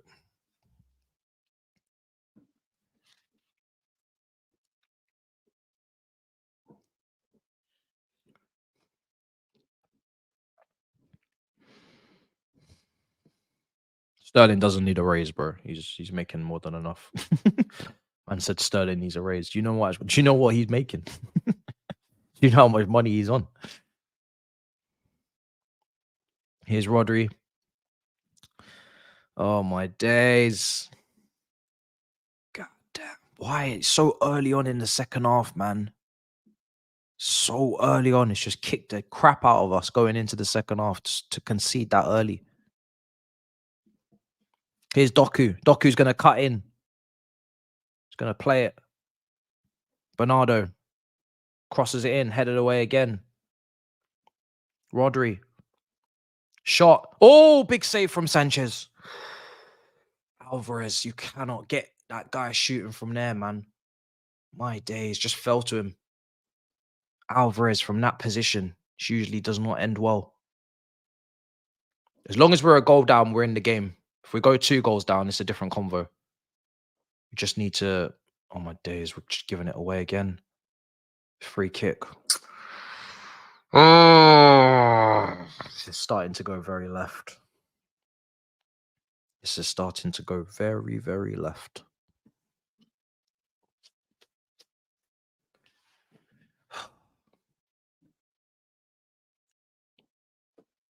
Fine margins.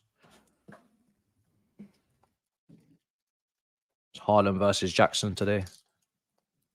Our brother's developing and learning. Their brother is a freak. Man's got 2 goals. Don't even know how. This free kick's in a good position as well. And we just spoke about the whole height thing. Look at the monsters coming forward. Look. Oh, look at the difference. Ball coming in now. It's a good delivery. No, it's not. Overhit, thankfully, from Alvarez. Seems to be on all the set pieces right now. Oh. It's mad in the dunya. Here's the sassy Sanchez.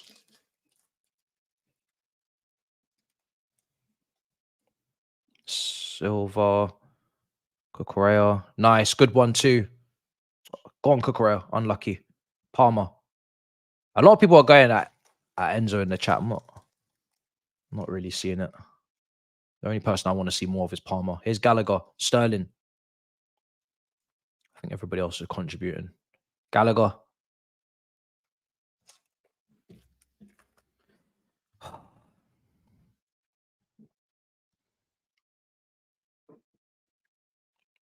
Who's spamming? Whoever's spamming mods. Yeah, I don't really see why everybody's going at Enzo right now.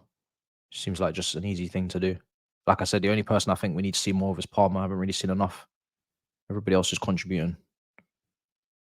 Just fine margins. Enzo. Good play. Good ball out to Reece. Reece. Oh, go on. Come on. Oh, fuck off. Come on, man.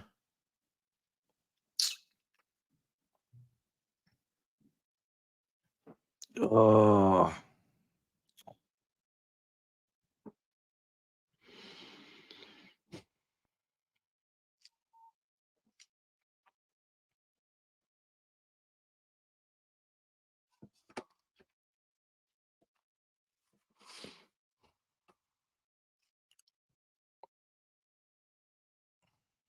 Come on, come on, come on, come on. Gallagher makes the throw. Here's the sassy.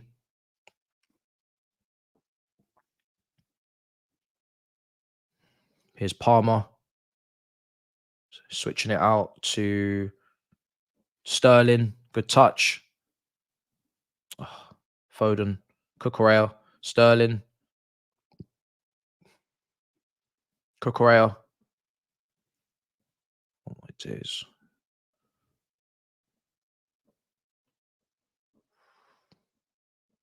Bernardo. Doku. Doku's cutting in. Reece James, you got to stop him. No, get up. Foul. Yeah, free kick. You should book him for diving. Thank you. Finally do something right. Massive dive. Ridiculous. He's been booked now. Doku's just been booked for that. Yeah, just watch him. Look. Yeah, bruv. And the referee's literally right there as well. Got a great view of it. Embarrassing, man. Embarrassing. Such a shit attempt of a dive. I have to hold that, bro. Here's Palmer. Sterling. Still get back into this game, people. Sterling, left side. If he keeps playing the way he's been playing. Yo, look at him. He's causing Walker problems, you know. He's causing... Yo, we need to be better with... Sterling's playing well, man. We need to be better. I need more. I need more from Jackson. That's another person I needed to mention actually as well. Jackson. Jackson. We need more from Jackson. We need more from Palmer, man. Sterling's playing well. Bernardo. Gallagher's going to do what he does.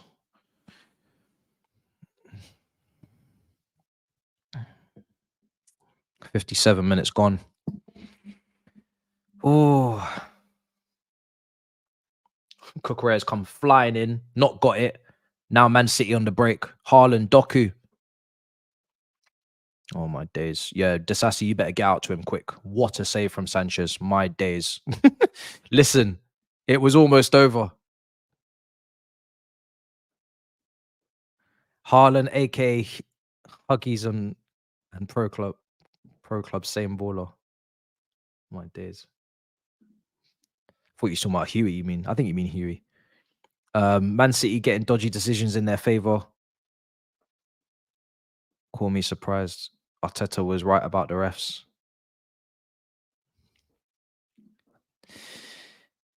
You and Saeed get a new mic. Can't hear when you score. Yeah, this is my new mic. You can definitely hear me.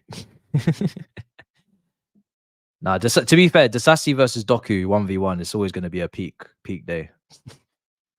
He's not that type of centre back. You need Fofana for them situations, maybe. Defending in wide areas, pace. Fofana before the injury had a lot of pace. It's very good in the wide areas. It's not Disasi's thing.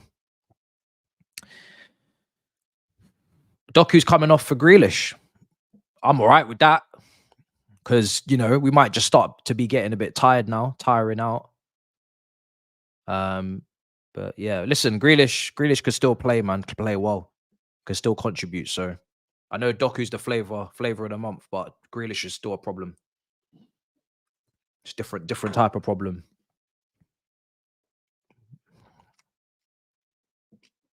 Here's Sanchez, Caicedo, Enzo, Sterling. Come on.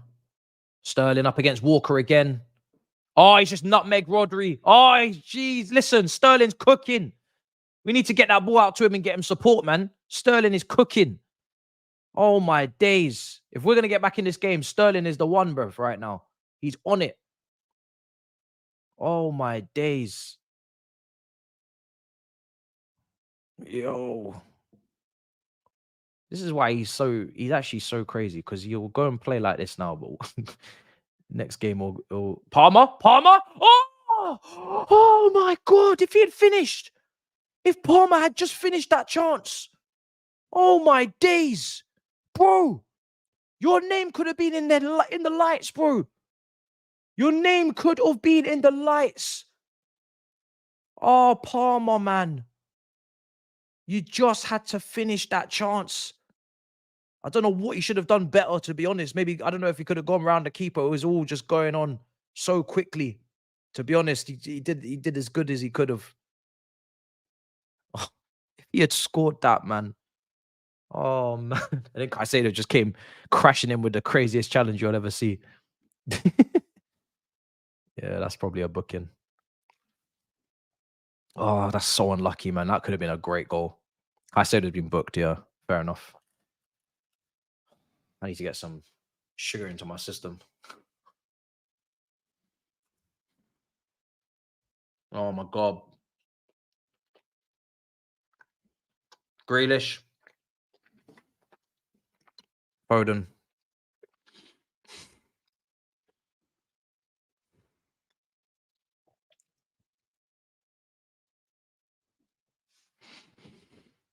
Yeah, Caicedo's got to be careful now. We need him to stay on. Yo, there's a bit of panicking. Oh my days. What is going on? Look at this. Look at the game's become so end to end. Don't lose it. Look at this game. It's become so end to end. Oh my God. Now Haaland. It's become a tennis match. Half the players were in our final third, City's box, and the other lot were in this third. With a whole heap of space in the middle.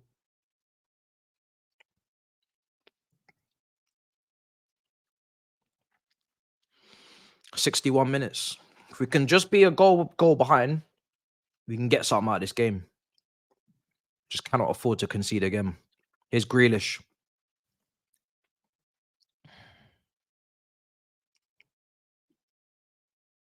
My days. You mean Sanchez got good hands today? Oh, they've gone round the corner. Rodri. Out to Haaland. Sanchez, well done.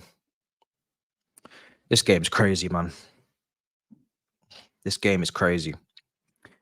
Oh, smash up the subscribe button if you haven't already, people. Oh, man.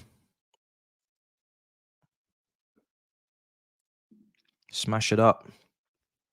Here's Bernardo, Grealish. Grealish on the left. Comes inside. Grealish.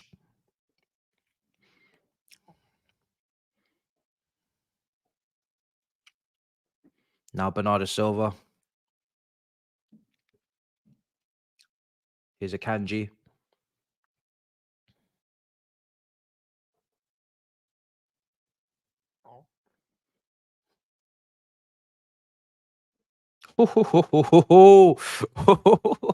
Yo, Walker. Walker's he's had a long day, to be fair. He's had a long day over there. It's actually been a lot to deal with Sterling. Now Malo Gusto is going to come on right on cue. I thought it was going to happen sooner rather than later. Reece James managed.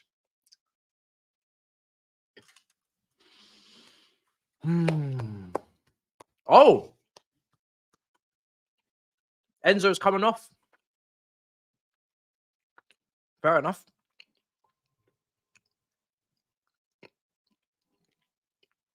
Enzo and Reece James coming off. And it's Mudryk and Malo Gusto. So Sterling's going to go to the right. Palmer's going to go in the 10. Mudryk's going to go on the left. Gallagher's going to go alongside Caicedo in the midfield. So a lot of change is going to happen there. So Sterling will be up against Vardy now. Mudryk up against Walker. And, you know, Sterling's run Walker ragged, to be fair. So 64 minutes, Walker should be tiring. Mudryk should be able to use his pace up against him. He's fresh. He's absolutely fresh. And now Edison's down. He might be coming off. I don't know, which would be nice.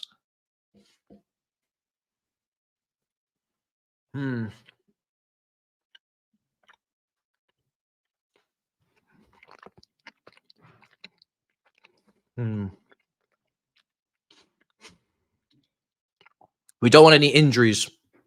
So you got to keep players fresh, man, against this City team. So those changes are fair enough.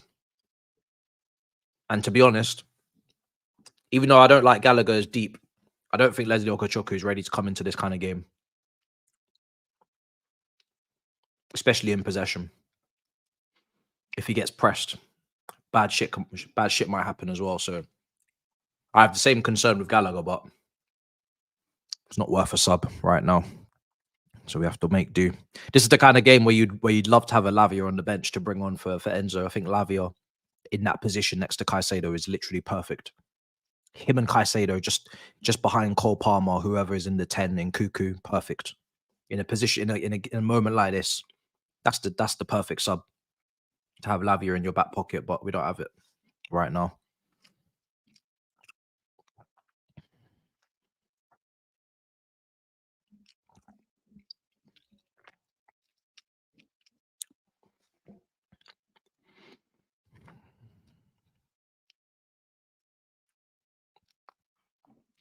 Still time. Jackson needs to be shipped.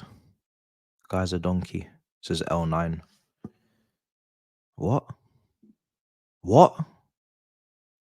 What'd you just say? Did you just say something? Gallagher switches it.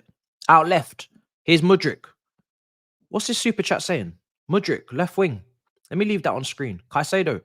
Gallagher. Gallagher takes a shot. Followed in by Jackson. Jackson!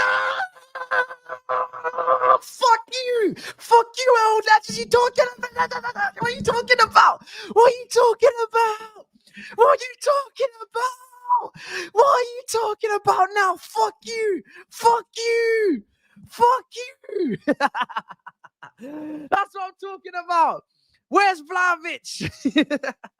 Where's Vlahovic now? Yo, Iceman, come outside. Yo, Iceman, come. Where's Vlahovic? Yo, Iceman.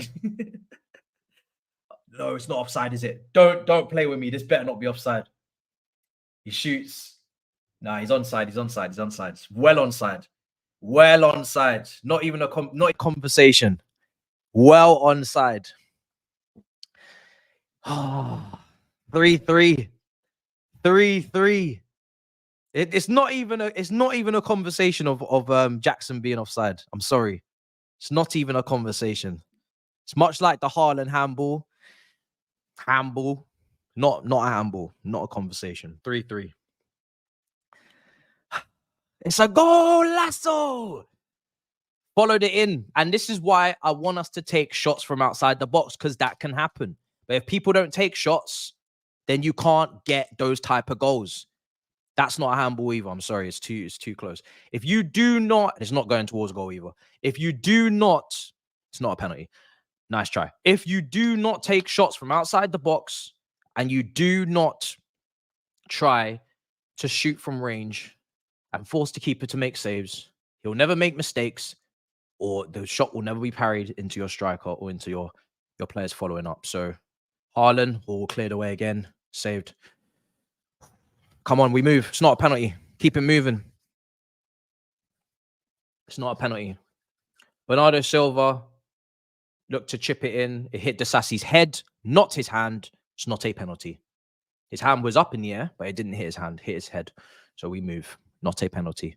Not a penalty. Stop trying to scare people in the chat. Stop trying to scare people in the chat. It's not a penalty. Didn't even hit his hand. Come on. Iceman, are you going to apologize? Because every time something happens in your favor, you want me to apologize. Are you going to speak on Vlahovic? Oh, dear. Speak on him, man. You haven't mentioned Vlahovic in a while, bro. Mention him. You haven't mentioned him in a while, bro. Why is that? Speak on him now. Speak. And he's not even linked with us as well. You know, guess who's got more goals than Vlahovic in the league this season? Jackson does. Jackson's got 6 Premier League goals this season, and Vlahovic has 4 in 10. You can hold that. You can hold that. Yeah? My striker's got 2 more goals than yours. Hold that. I'm going to tweet that shit. I'm going to tweet that shit.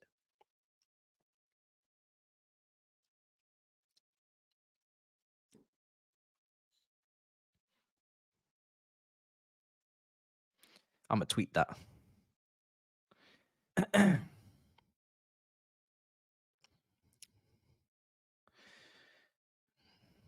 Come on.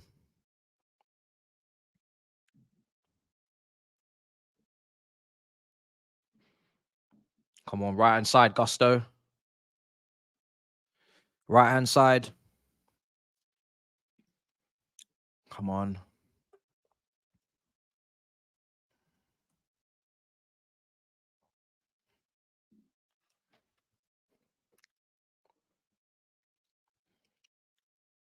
Intercepted. Cleared away, Edison. Playing out from the back, Man City.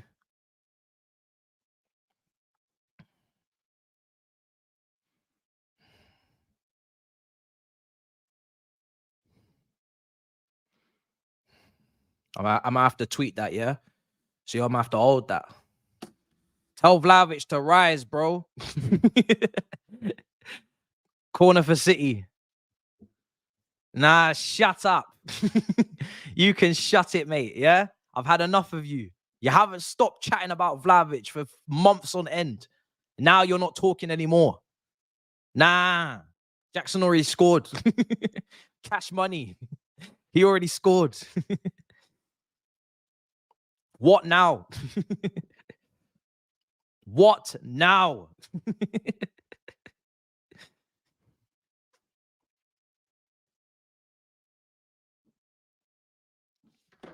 I'm gonna cash that check. You know what? Chelsea fans maybe don't even want to watch my review because I'm gonna cuss on that one.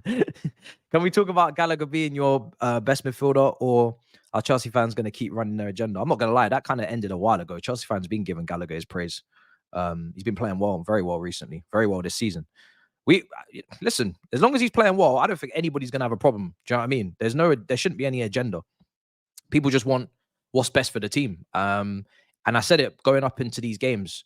In the big games, he's going to be important because we're not going to see as much of the ball, and we're going to need someone to cover the ground, B, someone to transition, and he's good at both of those things and counter press, and he's good at all those things. Against low blocks, do I think he's as important? No, but we're not playing against a low block right now, so you just got to use him when he's needed and don't play him deep.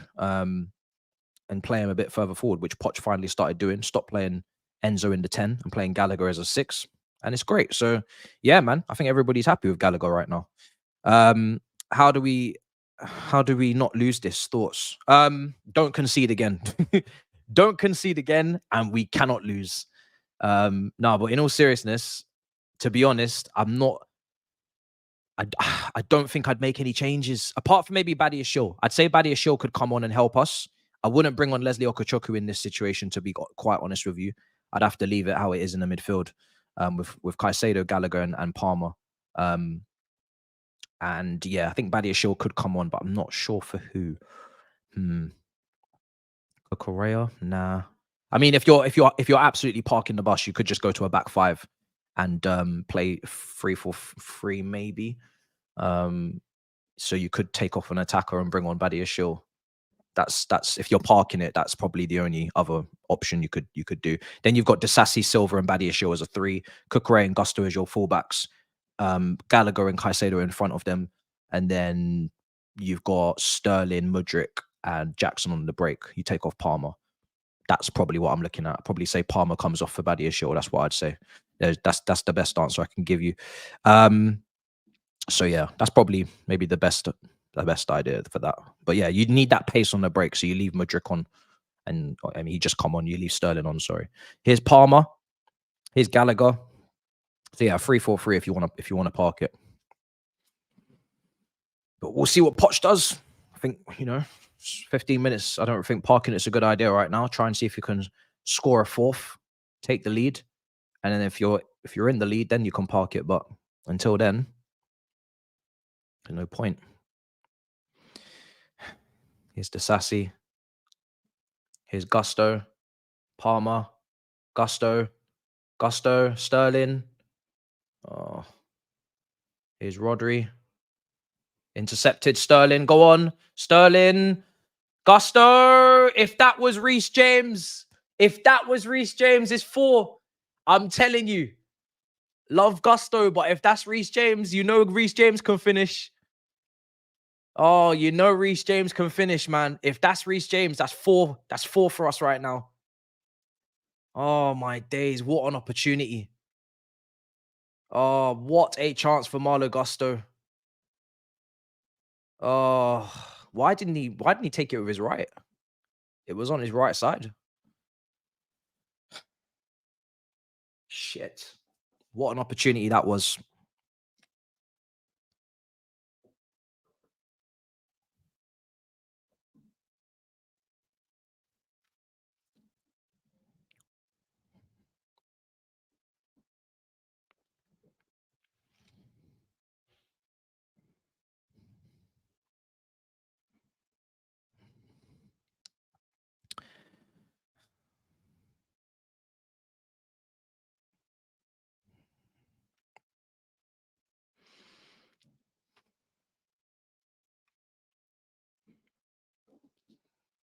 15 minutes to go. Can we win this game? Or am I asking for too much? But Reece James absolutely slams that in, no doubt. No doubt. He slams that in.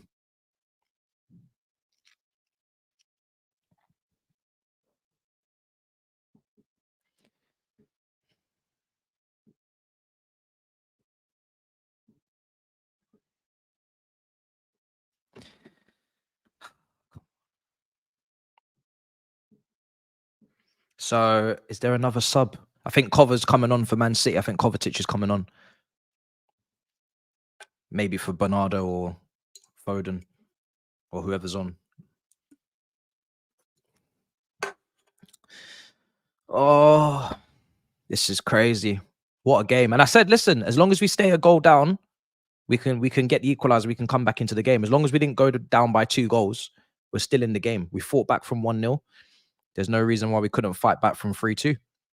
But now it's a game of, do we go and risk it for the win, or do we start to shut down the system for the point? That's the decision Poch has to make. You know, do you start to shut it all down, bring on Badiashile and park it, or do you just leave it how it is and go for the 4th? I don't know what Chelsea fans want. What are Chelsea fans going to be angry with more? If we park it or now, or go for the win, risk losing? Like, what do you lot want? Let me ask you now. Do you want us to park it now? Let me run a poll. I don't know if he's bringing on Broy or what's going on. What should Poch do? Because Man City are coming forward and it's getting cleared. Park the bus. Go for the win. Get your votes in. And, you know, it's open to rival fans as well. Like, what would you want, or what would you do if you was in this position right now? You got 12 minutes left against City. What do? You park it or you go for the win? I know we can win, 100%. We can win. We can win this, and that's what makes this such a dangerous question and such a dangerous position to be in, because we've shown we can score a goal. We've scored 3. We've shown we can create chances. We've shown that we can win the game. Like we have been, you know, neck and neck with them this whole game. So that's what makes this more complicated. If we were getting absolutely dominated and we were getting destroyed, but we were lucky to be level, then this would be an easy question. But because it's actually a situation where we can go on to win, that's what makes this even more difficult. So they have the better shooters. You know, if we were to have 2 chances, they'd have 2 chances. You bet on them to take their chances. But what do you do? What do you do? A point is a really good result, 100%. And it's not like the Arsenal game where we were 2-0 up and we should have won. Like, the context of this game still makes the point good. You know, we went toe to toe, played well. They had their moments. We had our moments. It's a great game. We keep it moving. The points are shared. But we all want to win, don't we? We all want to win. Let's be honest. But you know, a point is a good performance and a good result. But I don't know, man. I think this. Listen, I think even in the 3-4-3 that I suggested earlier, you can still have an attack with that. You know, it's not like as if it's the end of the world in terms of attacking options. You've still got your 2 wingers and your striker. You just have the extra centre back on there, and especially on the set pieces, Badiashile coming on for like a Palmer gives you a much better chance at competing in the air. Here's Cole Palmer out to Mudryk. Oh, didn't fix his feet quickly enough.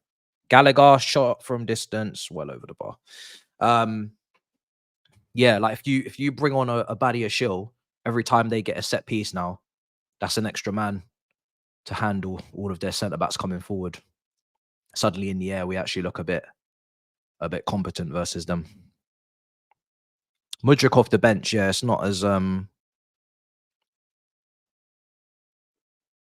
it's just not as good as when he starts, that's for sure. His impact off the bench. At the moment, he's been better starting, but I would not have started him this game anyway. I had Sterling to start, Jackson to start. Sterling's had a great game. Jackson scored, so I wouldn't change it.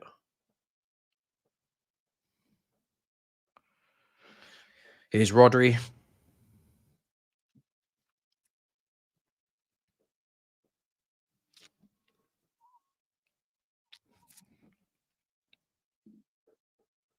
The likes on 900. Let's see if we can get 1,000 likes, guys. We're not far from it. It's been a great game, 3-3. I'm glad I saved all my energy for it. I was thinking of a double header, but then I thought this game could be and probably will be emotionally draining. So we'll save it. Save it for this one. And we were right. Here's Rodri. Gallagher, careful. Is Gallagher on a yellow card? Or no? He's playing like he's not.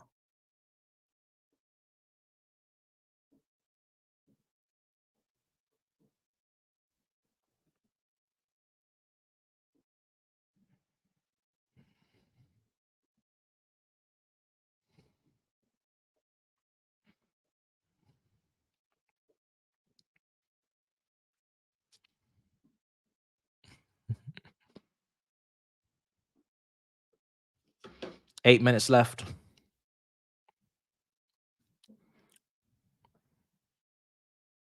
But then part of me also just wants the game to be over because it is stress.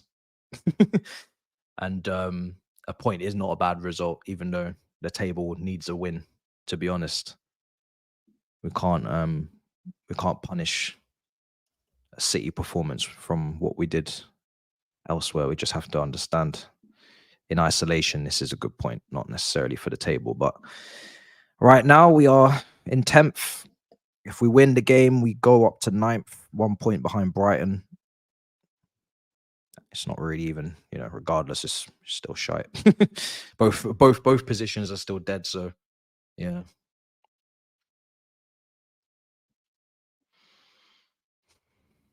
Can't wait until Nkuku and Lavia are back, man. On top of what we're watching in a game like this, the way they're playing, add those two players to it. Sure. Could be onto something. Here's Sanchez. Please don't do anything stupid. Thank you very much. Sterling. Oh, Vardy. He's offside, but Vardy is not looking comfortable today.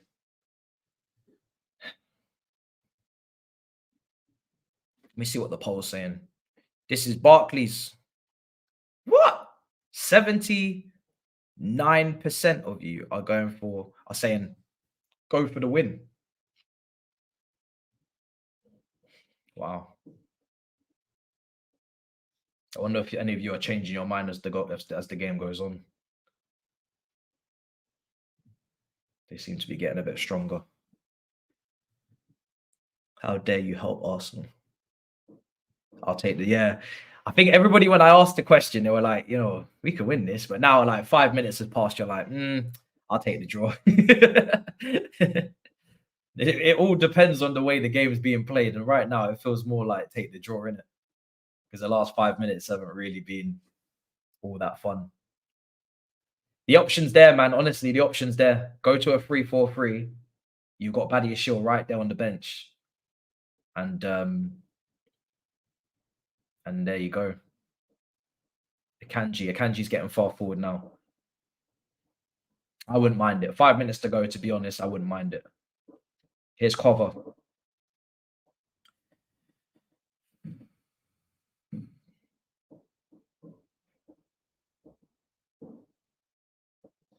Right side. It's going to cut in. Foden.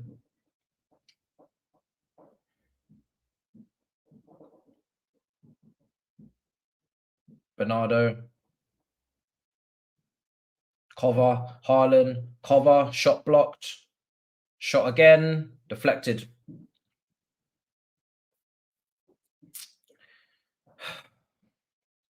Rodri. I can't even get angry. I'm sorry. I can't even get angry. It's literally a deflection. Oh, dear. You just have to hate the sport sometimes. I can't even believe that just went in. It's actually shocked me into silence. It's actually shocked me into silence. I can't even believe that just went in. I was just there watching all of the build-up play. It all happened so fast. Cover's shot was blocked. Next thing you know, it falls to Rodri, and it's just deflected off Silva into the goal.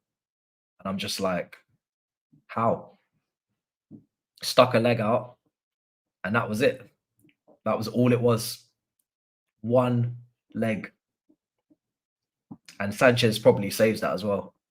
He does save that. That little, and you know what? It's such a finer little decision to just stick a leg out. It's like it's almost actually, as a defender, it's an instant. It's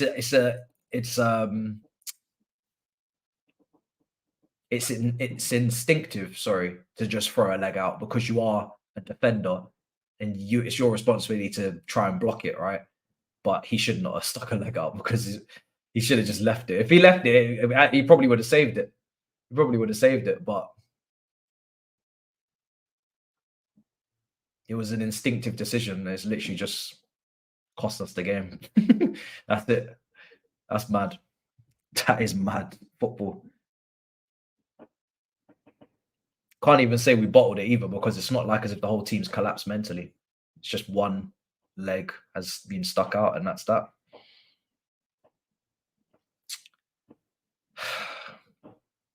Wow. That's crazy. I don't even know what to say. That's actually mad. No. People are looking for their scapegoats now. Gusto, Costas, and all this, bruv. It's football, bro. I can't lie. Sometimes you just have to just be like, it happened. No one's cost us, bro. Trust me. We've missed loads of chances today, but you just have to hold that. Can't lie. That's just football. That's just football. That goal is avoidable, but it's very unlucky. I think the second goal is the one I'm the most annoyed about. Is the Kanji header, and the Hairline one. Kukure is outnumbered, so someone's just got to get across the face of goal quicker and stop that ball from getting to Hairline. But the second goal is definitely the most annoying, for sure.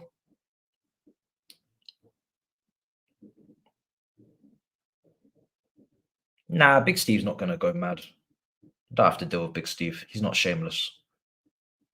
He knows this. He knows this is the kind of game that Liverpool, Man City fans literally, snog each other over. Oh no, you were better. No, you were better. Oh, it was a great game. Oh, what a great build-up matchup. Oh, that's what kind of game this has been. This has been like a classic Liverpool City, toe-to-toe, end-to-end. So I hope I hear that same energy because those two love to just make out. Those two sets of fans.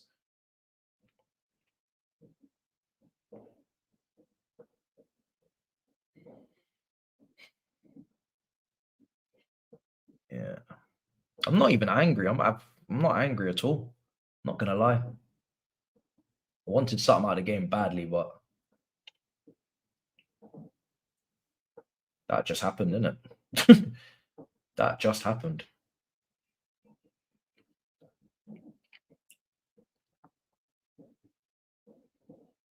Can't believe that. That's crazy. What a game.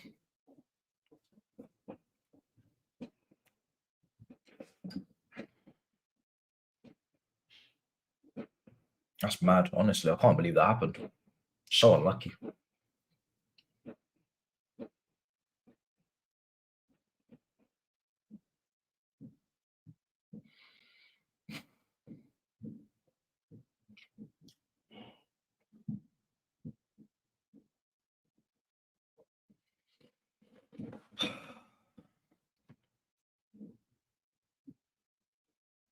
Here's Palmer.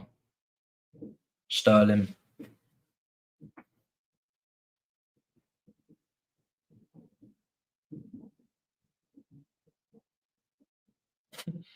It's so funny because you lose a game 4-3 in comparison to winning a game 4-1.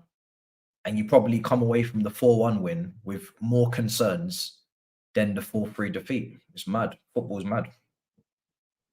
Football is mad.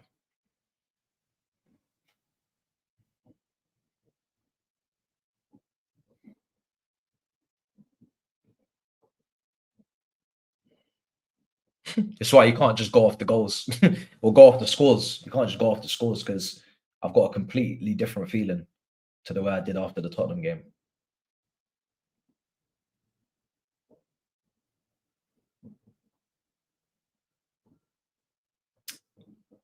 Such a shame. I feel sorry for these boys often. today, I actually do feel bad for them. I thought it would have been nice for them to get a result, but it's not over yet. Let's see. Sterling, is it going to be a 4-4? Chance. Ah! No way. No way did he give us a penalty. You know, I'd already admitted defeat. I had my hands up like this, like, yo, we don't mean no harm, brother. You know what I'm saying? My hands are up here. I was like, yo, I'm not gonna lie. That's the first time I'm defeated, bro. I said, wow, that kind of goal going up against us. I said, yeah, it's finished. Finished. What can I do? What can we do? I said, fine, fair. Football God spoke. Let me just go back into my corner. These lot said, we're not finished. That's definitely a penalty as well. It's definitely a penalty. No doubt about it. Wow, are we really about to get that Liverpool City type respect on a Monday if we score this penalty? Wow. I thought it was over. At 3-2, I was trying to cheer everybody else up like, yo, we can still get back in this. After I seen that goal, I said, yeah, fuck this, man. I said, yeah, it's not our day, bro. It's not our day. It is what it is. It's not enough time on the clock. We actually have a chance. He has to score. He has to score. Who's going to take it? Palmer's holding the ball, so he's obviously going to take it. We have to score. If we don't score this now, I'll be pissed because we've been given the opportunity. He gave City a pen. I don't think it was, but he gave City a pen. He's given us a pen. Now people are getting booked. And this is a tactic from Man City to, I don't know, make Palmer have to think about this longer than he has to. I don't know. If he misses this, the headlines will be there, innit? Because it's him against his old club. But he's got the opportunity to put the dagger in Pep's day. Put the dagger in the day. No, Palmer takes it. Palmer scored every single penalty he's taken. I know that right now, it doesn't seem like a look at them trying to speak to Palmer. Look at them trying to speak to Palmer. Oh, Palmer, if he scores this guy's cold. If he scores this, he is officially cold, yeah? Because they've even tried to have a little word with him. They've even tried to get in his head just before, thankfully, Cucurella was there. If he scores this, he's really that cold. He's really that cold. And also, I just want to preface before he takes this guy's played brilliantly for us. He's changed a lot of our moods. So remember that before you get onto him if this goes wrong. He's been great for us. He's a young player. It's a big moment. Yeah! Yeah! Come on! Yes! Yo, the celebration is cold! Oh, the celebration's cold! The celebration is cold! Oh, my days! My man! Yo! Yo! We don't know. We don't know. Oh, my days. The celebration's cold. Oh, the bridge is off. It's gone off. We don't know. Hold that hue. Hold that hue. I'm telling you, I'm sorry, brother. Cold Palmer made the right decision. You know what I'm saying? You're getting plenty of game time, plenty of responsibility, plenty of opportunity. Do you know what I'm saying? Cold Palmer. Yeah, man. Yeah. Oh, my God. What a game. Wow. I was defeated. I thought, yeah, do you know what? Cool. Say no more. But nah. Bro, you won the penalty as well. Impact off the bench. Palmer. Cold. Some people are saying give us 5-4. Brother, let's just go home now, man. Please. End the game now. I've had enough.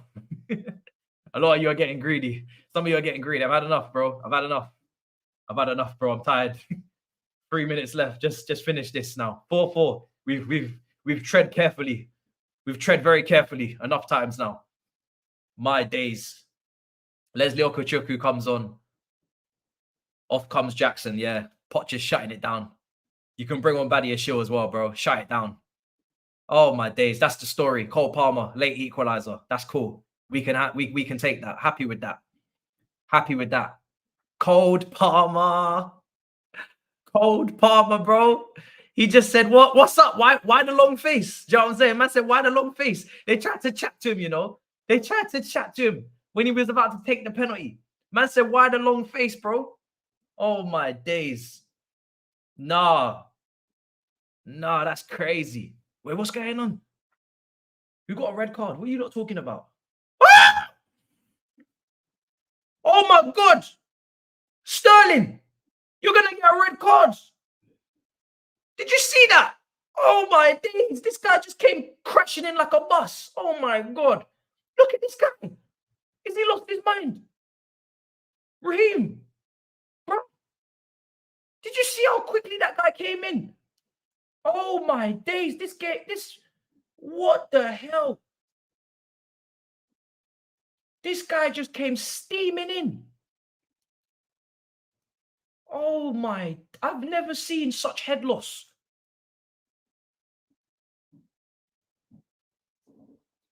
Block the fake scores. My God.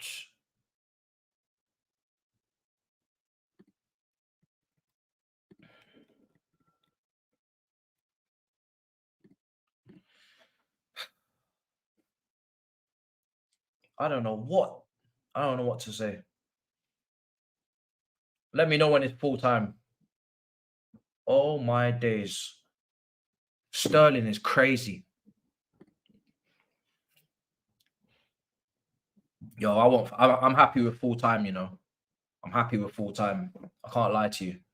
Maybe that foul saved us. Maybe that was needed. What a game. Is it full time, yeah? I hope the neutrals enjoyed. And I got a point, I guess, because I said a 2-2 draws. I got something. I don't know why he's taking free kicks. I don't know why Carl Walker's taking free kicks. Is it full time?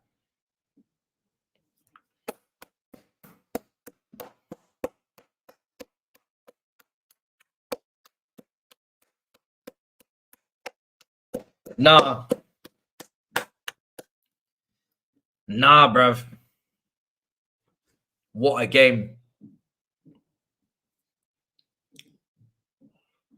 Not full time yet, no.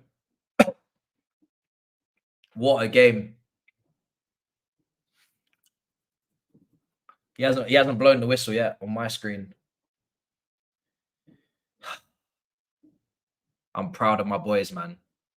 I'm very proud of my team right now. Very, very proud. Is it full time, yeah? I think it is. I am so proud. Wow. I am so proud, bro.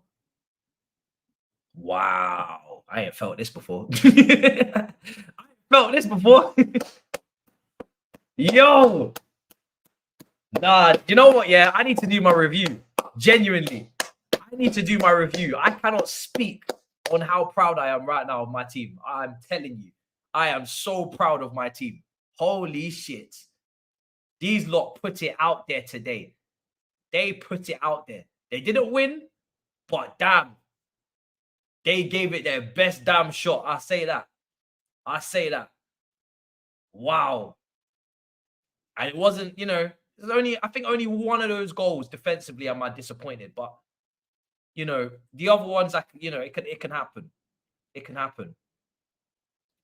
But they put it out there. Wow. And again, it's another big game where people thought we were going to get absolutely trashed. You might have to start betting on that for the smaller games. But when it comes to the big fry, we're playing. When it comes to the big teams, we're performing. If it's Brentford, if it's Everton, Sheffield United, I don't know. Then you can have your bets. But the big games against the best managers, yeah, we're playing. We're playing football. We're definitely here to take points. And Pochettino coming with the passion and desire at the end of the game. Yeah, brother. My manager. My manager. Yeah, Iceman. Shut up. Listen. Wow. What a performance. What a performance, man. I'm honestly, yeah, I'm more impressed. I'm more impressed than I was even a few days ago. Like, obviously. Got a lot to say. Got wax lyrical for them. You definitely take a point against Man City, and you definitely give credit to Chelsea, because nobody thought we were going to get things from, well, some people actually thought we'd get something out of the game, but not many. Not many. And yeah. It's those type of performances that you need along the way to reignite your faith in the young players.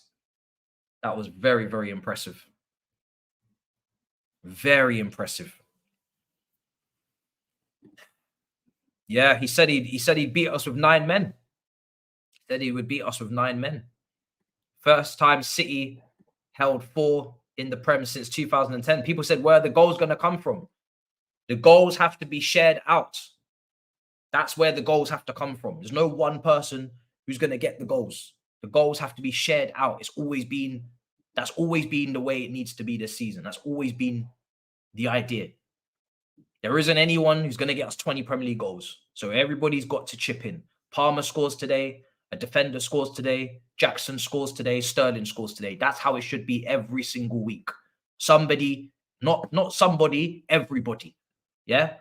Just like not one person defends, everybody defends. If the team is going to defend and press from the front, and Gallagher's going to put his body on the line and block loads of passes and risk injury, then people are going to have to chip in with goals all over the pitch. So it's not just one guy up front is going to score. Everybody needs to be scoring. That's how it should be. That was a fantastic performance, man. Let me go through these super chats. We're going to talk in the review, but let me go through these super chats. First time, yeah, so first time since City held 4 since in the Prem since 2010. Blow for blow with City and not getting thumped. How, bro? Yeah, I mean, listen. Yeah, I don't know, bro, but very impressed. Very, very impressed, bro. Can't lie, I'm proud of the boys. What a performance, yeah. What a performance indeed.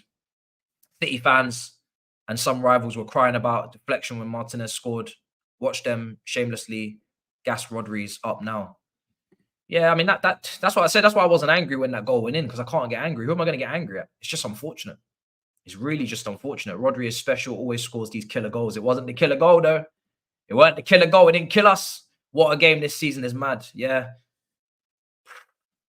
Listen, this is why we have to go into these next games. Brighton need to win. Newcastle, that's never easy away from home. Man United, you know, we need to be looking to win two out of 3. You know, we've got the talent to do it, so we should be trying. Should be trying to win 2 out of 3, man. We need to really push up that table. What a performance, man. What a performance. 100% credit to Poch for bringing on Broyo in for that pen. Yeah, I didn't know he was fit to even be on the bench, so I'm glad to see him back, man. He causes problems. Cole Palmer is him. I can't lie. Why is he not in the England squad? Don't worry about that, man. Southgate doesn't have a clue. Don't worry about that. Let him keep pushing him to the under 21s, man. It's not a problem. Let him save himself for Chelsea. It's all good. He'll be there. He'll be there at some point. So enjoy it while it lasts. First time City held 4. Oh yeah, we read that one out. Much appreciated. What a game, bro. We almost won it. Yeah, we did, but we almost lost it. So I'm happy with the point. Like, I'm happy because we almost lost it. We didn't deserve to lose that game. Do you know what I'm saying? We played well enough to get something out of that game. We could have definitely won it 100%. 100%. But we were almost shagged as well. So I'm so happy to just leave the game with something after the way it was looking for a second. But yeah, we could have won it, man. But when we score 4 goals, I'm not going to get greedy. Do you know what I'm saying? More than happy with that.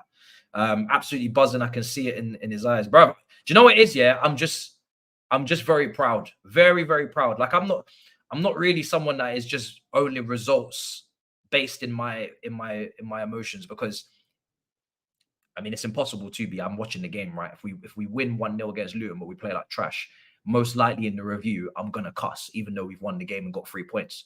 You know, I'm more proud of this performance than the Tottenham one. Do you know what I'm saying? So we won that game 4-1 against our arch enemies, and I absolutely hate them. So it's just, you know, it's football is just not it's not something you can quantify just on results. You've got to feel it, you got to watch it. So it just depends on the way the game goes, bro. That's why there's context. There's always context to everything. There's always context to everything. I'm more confident in the team's capabilities after watching that than I am after watching the Tottenham game. So yeah, it just doesn't really make sense, but at the same time it does. Hope they don't run this City has fallen off narrative. They need to give other clubs, Arsenal, Chelsea, some credit. Facts. We need to be given credit for that performance. Well played. Thank you very much. 100%. There's no City didn't do this. City didn't do that. They played their strongest team. Doku was there from the start. He was going at James. Do you know what I'm saying? But we held firm on that side. We just need to get our credit. We just need to get our credit. Anybody on Monday on any of these shows that tries to discredit our performance, I'm going to be taking them and I'm going to be slamming. I'm going to be slamming their head up against the wall, bruv, because I don't want to hear it. If I don't see some credit given my team, I'm telling you, I'm going to be running right. I need credit. I need these boys to get some credit. I don't want to hear nothing else. Indeed, Super Sunday, bruv. I said it was Sacrificial Sunday. Nothing was sacrificed. Do you know what I'm saying? Nothing was sacrificed. Nobody's time was wasted. Nobody lost, I guess. Yeah, man. Just a proper good game. Fair result. We were sloppy, but Chelsea rose for the occasion. You lot need to play like this against the smaller teams. Still early days for City. We can't play like this against all the smaller teams because they don't offer the same threat. Like, I think when teams go at us and we have a bit of a back and forth, it suits us because we love that space in behind. And I said it. People were making fun of the whole blitzing thing, but I said it. In transition, we blitz teams. Like, we create chaos. We create chances. We don't always score, but we create chances. And again, City, Arsenal, like, that's 6 goals in those 2 games against 2 teams where people thought we'd get absolutely destroyed. But because you leave that space, we will blitz. We will create. We will have opportunities. I'm more worried now at home to Everton than I am against, say, you know, Man United coming up, or well, Man United maybe not a good example, but I'm more worried about the lower league teams now than the top teams. It's just the way we're moving right now. It's mad. All of our defeats have come against teams that we should have beaten, or we'd expected to beat. But yeah, still early days. I mean, City will be fine, man. City will go on to win the league anyway, in my opinion. So there's nothing to go crazy about on their side. But for us, it's very important to get the result. Making that penalty look easy. Man of the match. I wouldn't give him man of the match personally. I wouldn't give him man of the match. I'd probably give man of the match to maybe Sterling. I think Sterling was cooking today, to be honest. I think he was brilliant. Up against Walker as well, probably the best right back in the league. If you're taking into account Reece James is never, consistently fit, you got to be fair. Walker's there on a regular basis, putting in performances. He absolutely cooked him. He caused a hell of a lot of problems on that side. So I say Sterling probably deserves it. I don't know. It's tough to pick. Like, there is a lot of important performances. I don't want Gallagher to get missed out, because I think Gallagher was massive today. He was putting his body on the line. Like, he didn't do anything pretty, but he didn't need to. He was just ugly. But it was a very important ugly performance. Like, he put some serious blocks in. So he was the reason why our press was so good in parts of the first half. So he needs his credit as well. Silva was doing good up until that deflection. You couldn't really give it to him, but he wasn't awful by any stretch. Just a mistake. James was very good against Doku as well. He handled it well until the subs got made, and then obviously, as we knew, Gusto would come on earlier than he did. He will come on when the wingers switched out. Grealish come on, so you got to get a fresh fullback on. So yeah, man, just a great game. Honestly, like, sometimes. Like I said, when we conceded that 4th goal, people were looking for scapegoats. I could see it already. We conceded the 4th goal. We're losing now. People are looking at Gusto or this or that. Sometimes it's nobody's fault. Like, it's a team. And we were about to look very unlucky in a game where we played very well. But thankfully, we got our rubber to green with the penalty, which we deserved. And then we get our result, because nobody deserves to get cussed after that performance, to be honest. Perfect time to get Nkuku and Lavia back. Facts, after an international break, more players coming back. Badiashile as well. He's basically still coming back because he's not played much. So he's basically the same, because he could be starting. It's another improvement to the team. Can't wait for tomorrow. Only Tottenham lost. Yeah. it's a long day. It's still the same cooking from last week is basically being forwarded to Monday coming up. Do you know what I mean? It's the same cooking that you're getting.